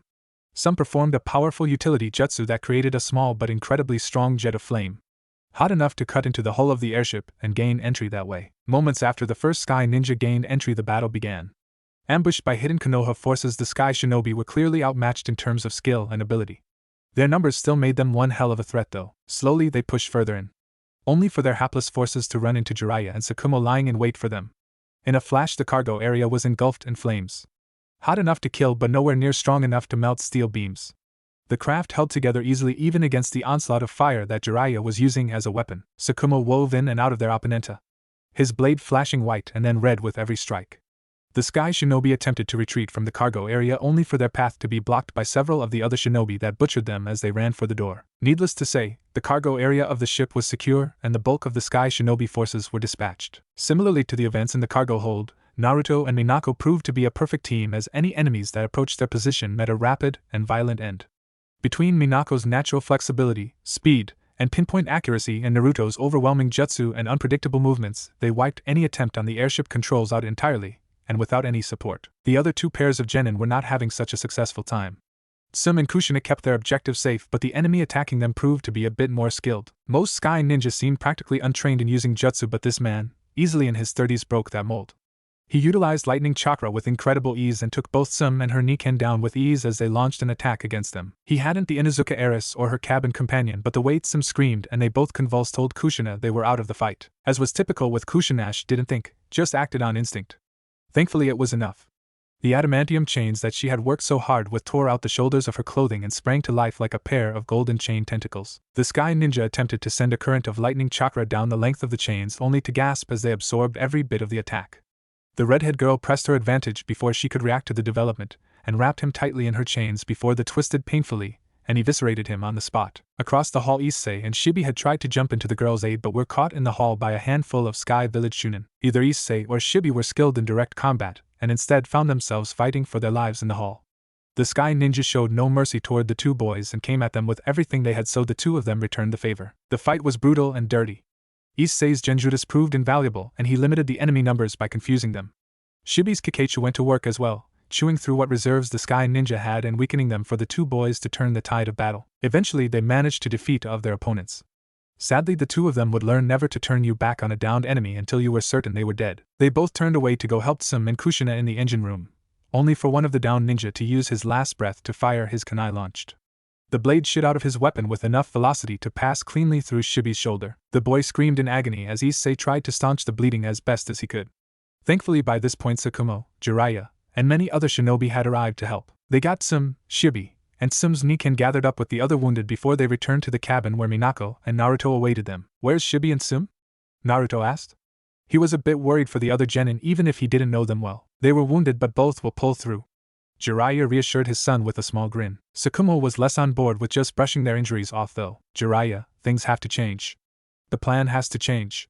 Some of us will need to get the wounded to the evacuation craft, while the rest complete the mission," he said seriously. "I know. They're both your genin, so you lead the wounded and those that we can spare to the evacuation.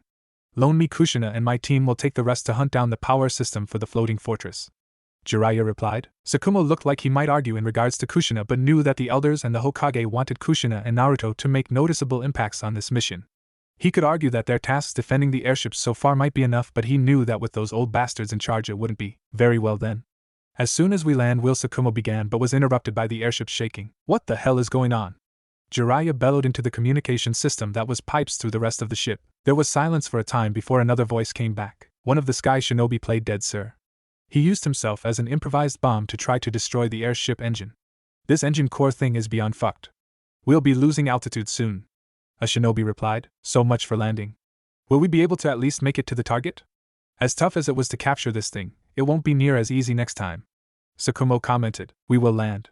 It will just be a crash landing. Relax, White Fang, it will all work out. Jiraiya placated the man. Just get us there, Toad. I don't want my genin to suffer any more than they have to. Let's get this damned mission over with. Tsukumo complained. After all that, some got hurt for nothing. They busted the engine anyway. Kushina grumbled unhappily. It wasn't for nothing.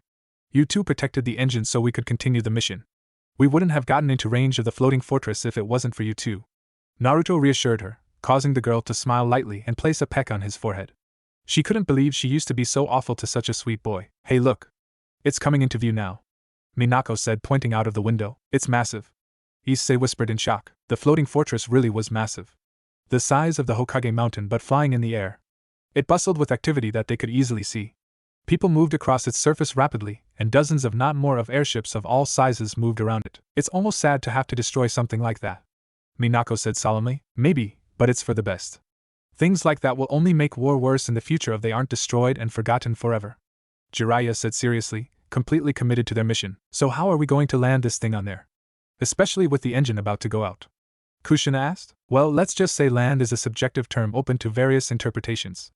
Jiraiya joked, getting a mix of flat and horrified looks in response. You're going to crash us, Naruto quietly commented. Right through the buildings, Minako added with a frightened voice. You have got to be kidding. You're kidding, right, Jiraiya-sensei? Issei asked, growing more worried as the man refused to acknowledge him and instead sat down at the controls. Better tell everyone to strap on and get buckled up yourselves, kids. We are about to have a hell of a ride. Jiraiya said with a cackle. He isn't kidding. Issei paled. The genin rushed to warn everyone and strap themselves in. Jiraiya just continued to chuckle as he angled the airship for a sudden and rough landing in the village hidden in the sky. Or rather into the village hidden in the sky. It was a rough landing. Naruto was thankful both for the surface walking exercise that let him grip his seat without actually having to let go of both Minako and Kushina's hands, and the sky village engineer that had the forethought of installing safety harnesses to keep from ejecting passengers out of their seat. For instance, if said passenger had a possibly unhinged father that decided that doing as much damage with their crash landing as possible was the best course of action. When the airship impacted, it smashed through rows of buildings, likely houses and the like for the citizens of the land of sky. Building burned and collapsed in their wake, and Naruto ignored the definite screams of terror, pain, and fear that seemed to only grow worse as their own aircraft came to a stop. Tsukumo, you know what to do. Jiraiya called over. You don't have to tell me, Jiraiya. Tsukumo said as he bolted out of his seat and back to the wounded. Hopefully the crash landing hadn't worsened their conditions. Alright, you six, you're all with me. Let's go. Jiraiya said, turning to the 4 genin and the pair of older shinobi accompanying them. Be ready for a running battle all the way to the core. Stick together and let me handle any real bruisers we come across. I have the firepower to beat anybody on this hunk of junk, so stay with me. The Sanin said before shooting off toward an exposed hallway. The path they two had once been completely interior hallways, but the impact of their landing ship and the subsequent collapses of buildings had made sure that every few hundred yards a gaping hole had been ripped through the wall. Some just wide enough to let in light, others big enough to act more like doorways than just windows. The floating fortress seems built similarly to the airships, Lord Jiraiya. One of the shinobi with them said. That's my thoughts exactly. We'll head for the center of the complex, and that will most likely be our objective. Jiraiya said. Naruto listened but kept his attention on his surroundings. Besides several burnt or crushed corpses, they hadn't come across any shinobi. The civilians they found fled in terror when they neared them. That was for the best. Though if they were smart, these people would realize what Konoha ninja being inside their home meant. They would start looking for ways to evacuate themselves. Look out! One of the shinobi screamed just before he and his comrade took the specialized launcher kunai to the throat and face. The blows killed them instantly, and Naruto felt a bit bad that he never even knew their names. He didn't have time to really dwell on it though. His hands flew through a series of ensigns and he stunned their enemy by expelling wood from his hands in a shape not all that unlike the one their own kunai launchers fired. The wood tore them apart in a shower of gore, but the team continued past them without slowing down. With the numbers so heavily against them, they had to work quickly before the sky shinobi could retaliate properly. I think we're almost there, kids, just a little bit further, Jiraiya said before he pulled up short. Ahead of them, a diminutive man, perhaps half the height of the abnormally tall Jiraiya, stood alone in the hallway. Behind him, the door to the engine room clamped shut. You Konoha shinobi are too bold for your own good, the man said before his body seemed to crackle as chakra swept over him. Shit, Naruto, all of you. I'm leaving it to you. This guy is Kage level. I am going to fight him to buy you time to get into the engine room and complete the mission, understood? Jiraiya asked, getting nods. That's fine with me, Jiraiya of the Sanin. Your students will die to mine just like you will die to me. Take solace in the fact that none of you will live to see your home destroyed as mine and my people's were. The man called over to them. What do you mean? Jiraiya asked. You didn't realize it? Don't you find it strange that such a place as the Hidden Sky could come into being seemingly overnight? We are the dispossessed children of a dozen hidden villages wiped off of the map from the wars of the great villages. Even now your 5 nations are hardly damaged while entire smaller countries cease to exist. He monologued. Go on, kids. I'll handle this mouthy bastard, Jiraiya said as he and the other man approached each other. You heard him. Come on, Naruto said as he dragged the others with him toward the door. Inside 3 young adults stood waiting for them, each clearly far more skilled than the typical sky shinobi they had faced so far. Children? One asked. Konoha must have lost more troops in the war than our reports indicated. Scraping the bottom of the barrel. Oh, what is this? The female of the group and apparent leader said before dispelling the genjutsu that Issei had attempted to use with ease. Oh shit, the boy said in worry. I was hoping for more of a challenge. Something worthwhile to use all that sensei has taught us, but these brats aren't worth it. I mean, look, that one is barely out of diapers, the final member of the team said as he gestured toward Naruto. Naruto and his teammates didn't respond. They didn't have an opportunity to. Their enemies seemed to want to get things over with as soon as possible. Thankfully, they completely underestimated their team, launching into basic taijutsu with their kunai only to come away with several small injuries all their own. More than meets the eye then, the leader said as she and her comrades fell back momentarily. You two take the girls, the boy and the pipsqueak are all mine. Once more the two teams clashed, the older shinobi using their size and reach advantage to great effect. It didn't last long though. Kushina had enough of this mission and these assholes looking down on her. With a shout, her uniform's back was torn as 6 chains burst free this time rather than just 2. It took incredible focus to maintain the constructs as she lashed out against her enemy, but it was effective. Her opponent died quickly, a 4-inch wide golden chain crashing through his chest right where his heart would be. Minako's opponent didn't even see Kushina's chains coming as they tightly wound themselves around his throat and yanked him off of his feet, roughly enough to snap his neck in 2. The Sky Kunoichi saw the deaths of her team and howled in animalistic rage. She plunged her blade forward toward Naruto, only for a body to shove him out of the way. Issei took a graze across his jaw to save Naruto, but the Kunoichi didn't care who her victim was as long as they wore the symbol of the Leaf Village. Issei attempted to defend himself, but the young woman overpowered the 13-year-old with ease. Her kunai stuck halfway through his neck and he dropped to the floor. Dumbfounded by the sudden death of his teammate, Naruto saw red. He rushed forward toward the Kunoichi and punctured her stomach with a long thin rod of wood he had formed. He used no hand signs for the attack, the blade had just formed by his own will. The woman stumbled back as blood quickly drenched her lower half. However, what caught the others, including Naruto, off guard was the screaming as she clawed at her stomach. It first seemed like the pain was too much for her before a thick tree branch burst from her chest, followed by another and another until a new tree had grown suddenly. Its bark was painted red with blood and the horrific sight of her remains decorated its canopy. While both Kushina and Minako stood dumbstruck at the horrific sight, Naruto turned his attention to the objective, briefly hesitating as his eyes drifted over Issei's body. Unlike before, Naruto ran through a series of hand signs, ones he knew but rarely used, and before he called out the jutsu that he had read so much about, nativity of a world of trees. He whispered rather than roared, and his chakra obeyed. Out of nothing, massive overgrowth sprouted forth, expanding over the room and tearing the engine apart.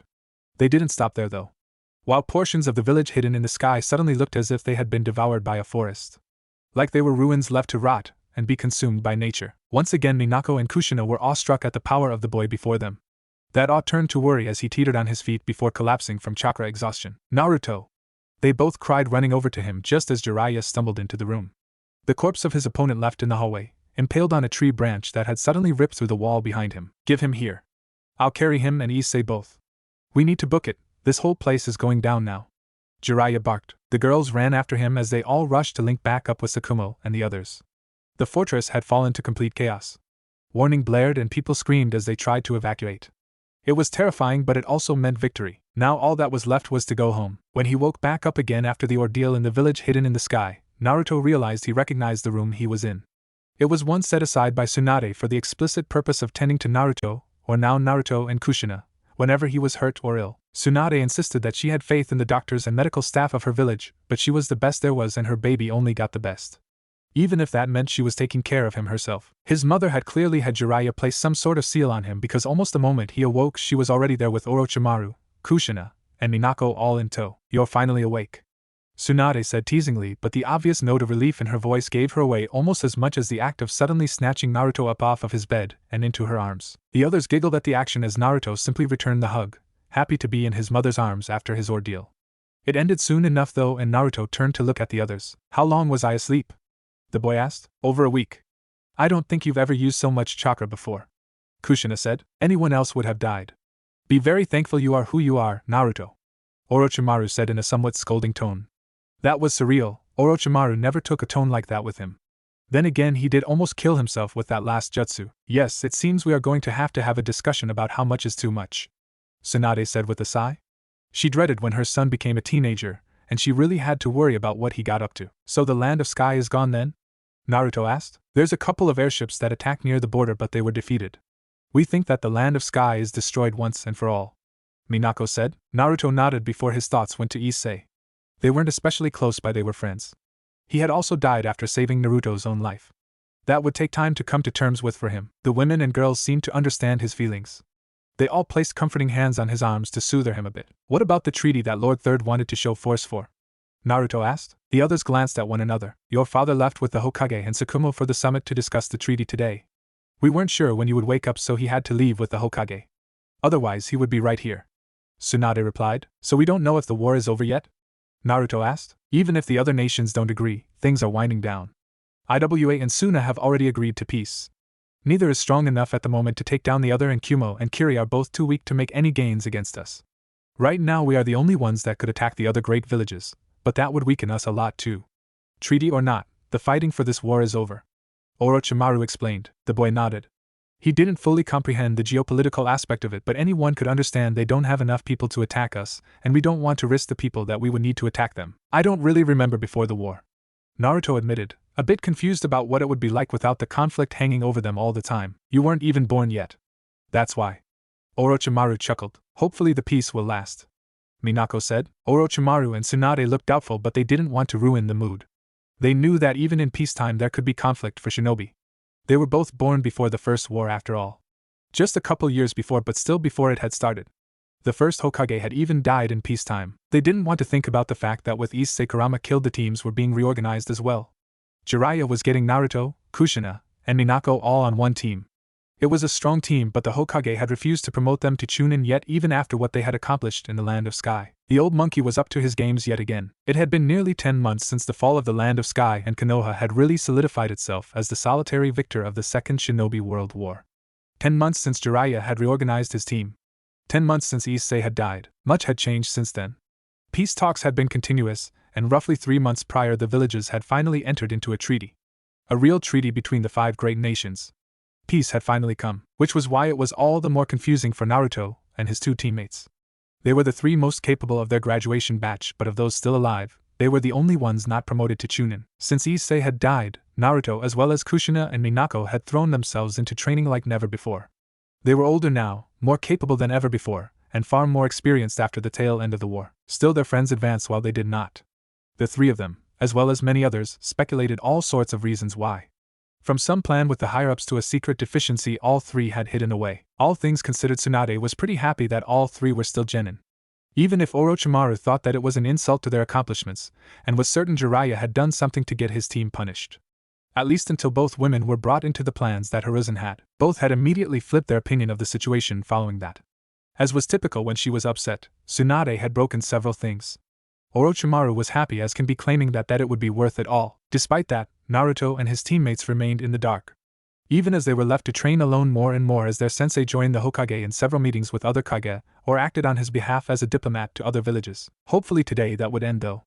Alongside nearly a dozen other genin teams, all several years older and much less talented than they were, they gathered in the courtyard outside the Hokage tower.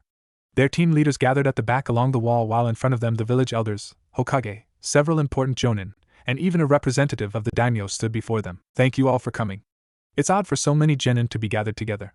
However, that is precisely why you have been gathered. Hiruzen began. His words echoed over the area as the group of genin silenced themselves. You all are the future of our village. The shinobi that will carry out Will of Fire on into the next generation. That is why you have been chosen for this plan. He continued. Naruto hummed quietly as thoughts about what the Hokage was planning filled his head. This was sounding like the kind of inspirational speech given to soldiers during a briefing for an especially difficult mission. That was a bit worrying, especially being as the war was supposed to be over. Some of you may feel you have been held back from advancement after earning it in the last year. Let me tell you here and now that your concerns regarding that have some merit. It is unfair perhaps, but for the good of the village, myself and my advisors must have you tested once more before granting you the vests and ranks you feel you deserve. The crowd began to murmur slightly. Confused whispers filtered over the heads of the nearly 40 genin. Many, like Naruto, had thought perhaps they were being briefed for some mission. They couldn't really guess what kind of mission might need so many genin, but after the Hokage's words that line of thought felt less certain. This test will be deadly and dangerous, but will also be a first step into a more peaceful and pragmatic world than the one you know of today. You will compete against each other as well as genin from other villages in a series of events that will decide whether or not you will earn the rank of Chunin. An exam to replace the warfare we have grown weary of. One where some of you may die and all of you will be pushed to your limits in front of an audience gathered from across the elemental nations. I have faith in you, as does the rest of our village, to not only earn your promotions but to bring honor and victory to our village. With that, Hiruzen bowed to the genin gathered, shocking them, though they all quickly moved to return the gesture to their esteemed leader. The third Hokage stepped back and a collection of jonin moved forward and began giving them details of what they needed to do. The exam was to take place in Konoha in a month's time. Their village had clearly been the victor of the war and was making the move for this new attempt at peace by inviting the other villages literally into their home to show their sincerity. Sadly, they were not going to be told what to expect from the test, except that the first takes was an individual test, the second was a team test, and the last was a tournament with an audience. That made it hard to really prepare for the exam beyond continuing their already arduous training and improving as much as they could across the board. Thankfully, Naruto, Kushina, and Minako all had no problem with the idea of a grueling training regimen. Tsunade, however, was not about to step aside and let her son and the two girls she was rather fond of injure themselves in training. Not that she was all that pleased with the idea of the kids participating in the exams. She thought the entire concept was a bit ludicrous, honestly. Still, she had placed a bet that all three of the kids would make it into the semi-finals of the tournament. Knowing that the team was effectively Konoha's method of cheating, she felt pretty confident in that bet. Even if Jiraiya had seemed upset with her for betting on his team. Something about trying to curse the kids. The team had spent the time they had left trying to round out their abilities even more. Minako had managed to expand her repertoire of Fuinjutsu pretty extensively in a short time frame.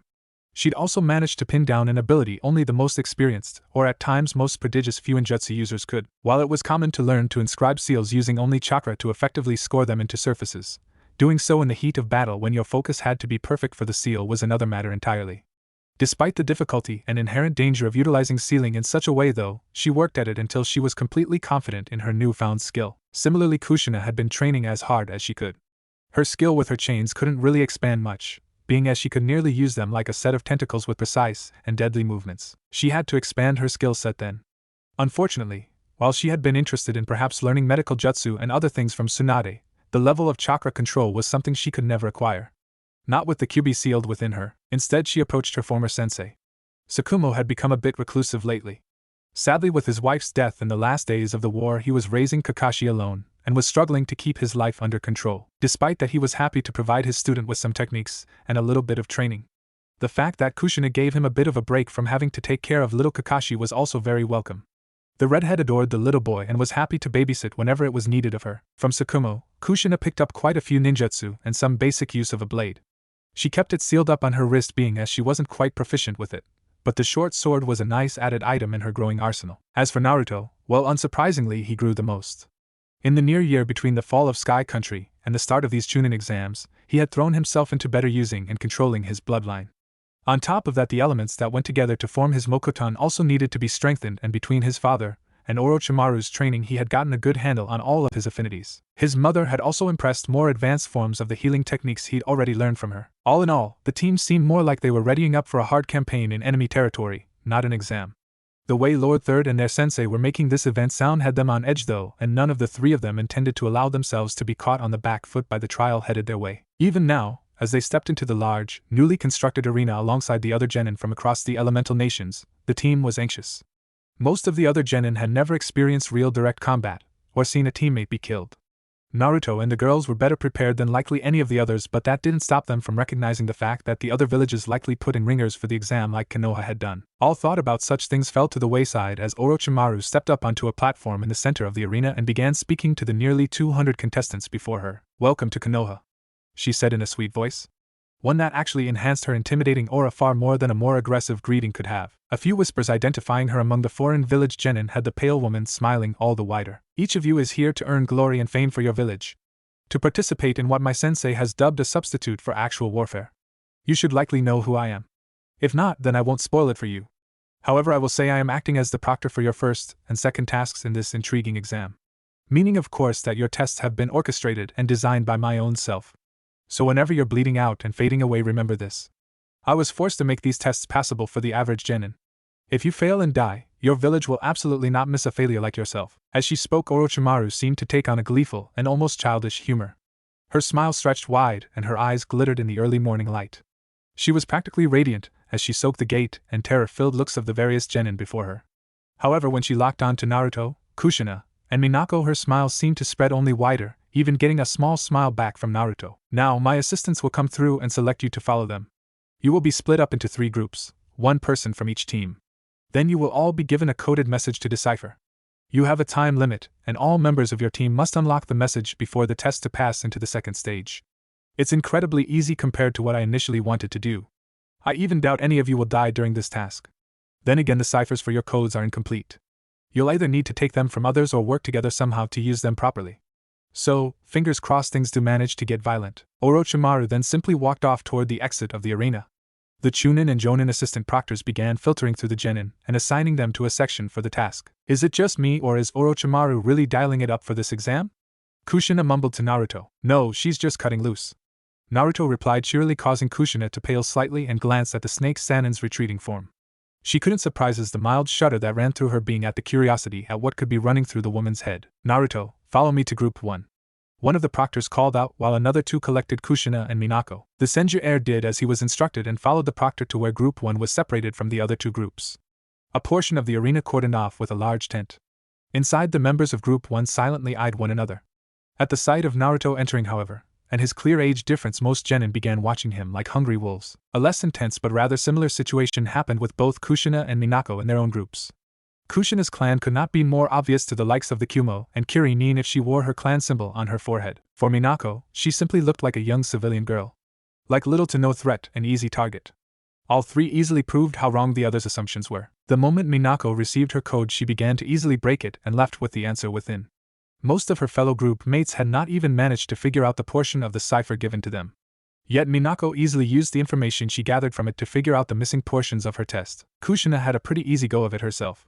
The time she had spent learning some of her family's bread and butter made such problems a cakewalk. She couldn't figure the missing portions out like Minako could, but some people were bound to volunteer to help her. Hey, Red. You and Uzumaki? A Kumo genin asked. Kushina shot him a look but didn't reply. Look at her, Cloud. Of course she is. Fucking Uzumaki. A Kiri genin, a woman with shark-like features and incredibly pale skin, growled. What if I am? Kushina asked, already well aware of where this conversation was going. Your clan killed my dad. The Kumo boy hissed out hatefully. Shocker, almost like invading Yuzu was a bad idea for your leaders. I'd bet he didn't even get killed by one of our shinobi. Probably some angry housewife did him in with a frying pan. The Kumo boy's eyes widened in mad rage as he launched himself at her. He got 2 steps before Kushina's chains had ensnared him and suspended him in the air. She took a moment to look and see if the proctors would interfere, but they clearly had no intention of getting involved. She didn't need to kill the boy, and at that point it might actually cause problems for her and her team if she did, so instead she relieved the boy of his cipher and proceeded to break his legs. The majority of genin in her group edges away from her after that, but the Kiri girl wasn't so inclined. If it hadn't been for your family, Kiri would have eventually won, you know. I'm not stupid enough to try and jump you here like he did, though. The shark-like girl said calmly. You're delusional. And you idiots attacked Yuzu. Not the other way around. Besides, you might not try to jump me, but according to Orochimaru I can use your code to figure my own out. Hand it over or wind up like Cloud over there. Kushina said while jabbing a thumb back toward the whimpering Cloud Nin. Not a chance, you lit. The Kiri genin began only to nearly choke on her own tongue as Kushina embedded a fist into her gut with no hesitation. The redhead relieved the shark-like girl of her code as well before letting her drop onto the ground beside the Cloud Nin. Fucking Konoha raising freaks like the Sanin again. A voice mumbled, though Kushina couldn't pick the speaker out of the group. They would have joined the others on the floor if she could. A few moments later and Kushina was on the move to get ready for the second task. Unknowingly having gotten quite a lot of brownie points with both Orochimaru and Tsunade, who were watching the exams along with the Hokage and a handful of other higher-level shinobi through the Hokage's spying orb. Lastly, Naruto also found himself getting the other competitors' codes through a fight. A fight he had no intention of starting. However, he refused to be pushed around due to his youth and size. After all, for him to be here despite them meant only that he was in fact that far above his competition. Didn't it? He only had to humiliate one shinobi from the hidden rain to make his point without saying anything. After that he quietly left with his coded message and did as the instructions ordered. The Rain Nin's code allowed him to complete the puzzle. As Naruto landed beside the girls, both happily embraced him for figuring the coded message out. They hadn't doubted him, but now all 3 were here before even one member of the other teams had arrived. Orochimaru, or rather a mud clone of Orochimaru, smiled down at the trio in pride and joy. In his office, Hiruzen faintly grinned as well. He was rather pleased to see his faith had been well placed. These Chunin exams would ensure the peace between villages, all while ensuring that Konoha remained dominant. Slowly, more and more teams began to arrive. Those whose whole team hadn't passed were then directed to rejoin their teammates back at their temporary housing. They would be getting sent home after their senseis were notified. No need to have so many foreign shinobi in Konoha if it could be helped after all. Eventually, the last of those that managed to make it through the first task were gathered among the other teams. Naruto was a bit surprised that nearly half of the teams were gone. Then again, all it took to fail a team was for a single member to not be able to figure out their code within the time limit, or to be targeted by another contestant. Maybe it should have been surprising that roughly half of them had passed instead. Well, I have to say, I'm a bit disappointed. I had expected fewer of you to pass the first task. Oh well. That will just make the next one so much more interesting. After all, once the second task starts, killing is very much allowed. Orochimaru declared while grinning broadly. She took in the somewhat worried expressions on several genins' faces. They all had an idea how dangerous this could be, even up against other genin. However, while they all had a general knowledge of that danger, some teams had actually faced combat in the war. They were prepared for this, but even more wary than their compatriots. Orochimaru took note of those who were veterans of the war. They looked much like her own favorite team. To the other genin, they didn't really stand out. To the likes of a Sanin, she could pick them out easily and individually. Some of you know what it is you are about to face when fighting one another to the death. Others have only an idea of the challenge before them. Those of you wise enough to realize what lies before you, I congratulate you. You might have that much better of a chance of surviving to make your village proud. She began to walk along her raised platform and leer at the genin before her, causing several to grimace and avoid eye contact with her. It was no secret that Orochimaru was a household name across the elemental nations. For all of the wrong reasons. Even her fellow Konoha shinobi were a bit wary of her. Thankfully, she had family in the Senju household to keep her grounded. Such fear and terror at her mere existence was almost intoxicating for her now. Well, at times like now it was. When it was her own village that avoided her for one reason or another, all due to actions she had taken on their behalf, it was soul-crushing. Her eyes briefly found Naruto's, and she hovered on them for a moment. Such an odd expression rested on his face as he looked back at her. Almost a sense of humor at her actions, but none of the fear she elicited in others. The snake mistress of Konoha smiled and turned her attention to the gathered genin as a whole. One more. My little minions in the form of these Chunin will come around to each of you to hand out a scroll. On each of these scrolls is not only your identification but the identity of a target you must pursue to take their scroll. You will also have someone targeting you, of course. Each member of your team will have their own target and be targeted by someone else. Orochimaru explained as the genin began to look at their scrolls and scan the other faces for who they would be after. Your scroll is worth 3 points, your target's scroll is also worth 3 points. All other scrolls will be worth a single point to you, meaning you can take other scrolls and may have to. At the end of the next 3 days you will be approached by a member of my staff and you must have a total of 16 points for your entire team to pass into the third leg of the exams. So prepare yourselves for 3 days spent in the excellently titled Forest of Death. Orochimaru waved her hands toward the dark haunting forest behind her. With that dismissal, the Chunin began collecting teams and escorting them to gates. Naruto's team was surprisingly led by Mikoto, who was wishing them luck and giving a few tips to the younger shinobi the whole way to their gate. Good luck, you three. I'm not supposed to tell you this, but there is no signal to go. We are supposed to take you to the gates and stand here until you figure out you are free to enter immediately. Mikoto explained. Oh. Thanks, Miko, you are the best. Kushina chirped as she and the others thanked the older girl and took off into the forest. As they tree-hopped deeper into the forest, the three genin had a quiet conversation about how they planned to approach the challenges of the second task. So, any idea on how to find out targets? Kushina asked. Should we even go after our targets? Minako asked. What? Of course we should. How else are we going to get to 16 points in 3 days?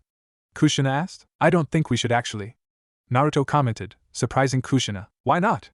Kushina asked. Well, the scrolls tell us our target, what team they are on, and what gate they entered from. After that, though, they could go anywhere, or another team might defeat them and take the scrolls we need. On top of that, Kushina, your target, is a fellow Konoha ninja. We shouldn't go after our own. This is still a show to prove our village is better than the others. Minako answered. Yeah. Naruto agreed. Kushina hummed in acceptance. Still, we have to get 16 points now. Not quite. Orochimaru said that our own scroll counts as 3. So if we keep all 3 of our scrolls, that is already 9 points. We only have to capture at most 7 scrolls. We could get lucky and find one of our targets too. Minako explained. Then where do we start? Kushina asked. Easy, everyone will need water. We follow the river and attack anyone that comes near. Naruto replied. Kushina nodded and followed the lead of the 2 blondes. It didn't take long for the sounds of various teams engaging one another to begin echoing over the forest. Battle cries, clashing weapons, and techniques followed up with screams of pain and death. The Chunin exams were claiming their first victims in history. Naruto and the girls on his team had decided to take an aggressive approach to the forest. Better to hunt than be hunted after all. They tracked the sound of fighting and found two teams duking it out loudly near to the river. A team of Suna ninja complete with one of their treasured fan users fought tooth and nail against a team from IWA, one of whom utilized a large hammer coupled with impressive earth-style jutsu. The three Konoha shinobi just hid among the canopy and watched the fight play out as they did so. They planned on hitting the team that won once they were weakened. Why work hard when you can work smart? Slowly but surely the slightly older IWA team won out over the Suna ninja. It was grisly in the end, but the team from the land of Earth stood victorious over the corpses of their opponents. They had quite a few injuries though, and were definitely exhausted. The biggest member of the team was the first to go down. He was the one wielding the hammer, and the biggest threat if this turned into a real fight. Kushina took him out by dropping down onto his back and driving the blade Tsukumo had given her down through the older boy's neck and through his heart. The other two screamed and reacted surprisingly well.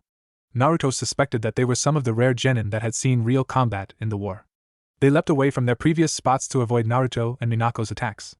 The Konoha team still possessed the initiative of battle though and pressed their advantage. Fucking tree-hugging cowardly pieces of the more vocal and foul-mouthed IWA shinobi screamed as Minako force-fed him her kunai, turning his spiel into a gurgling bloody mess. Naruto's opponent attempted to flee at the sight of his comrades dying.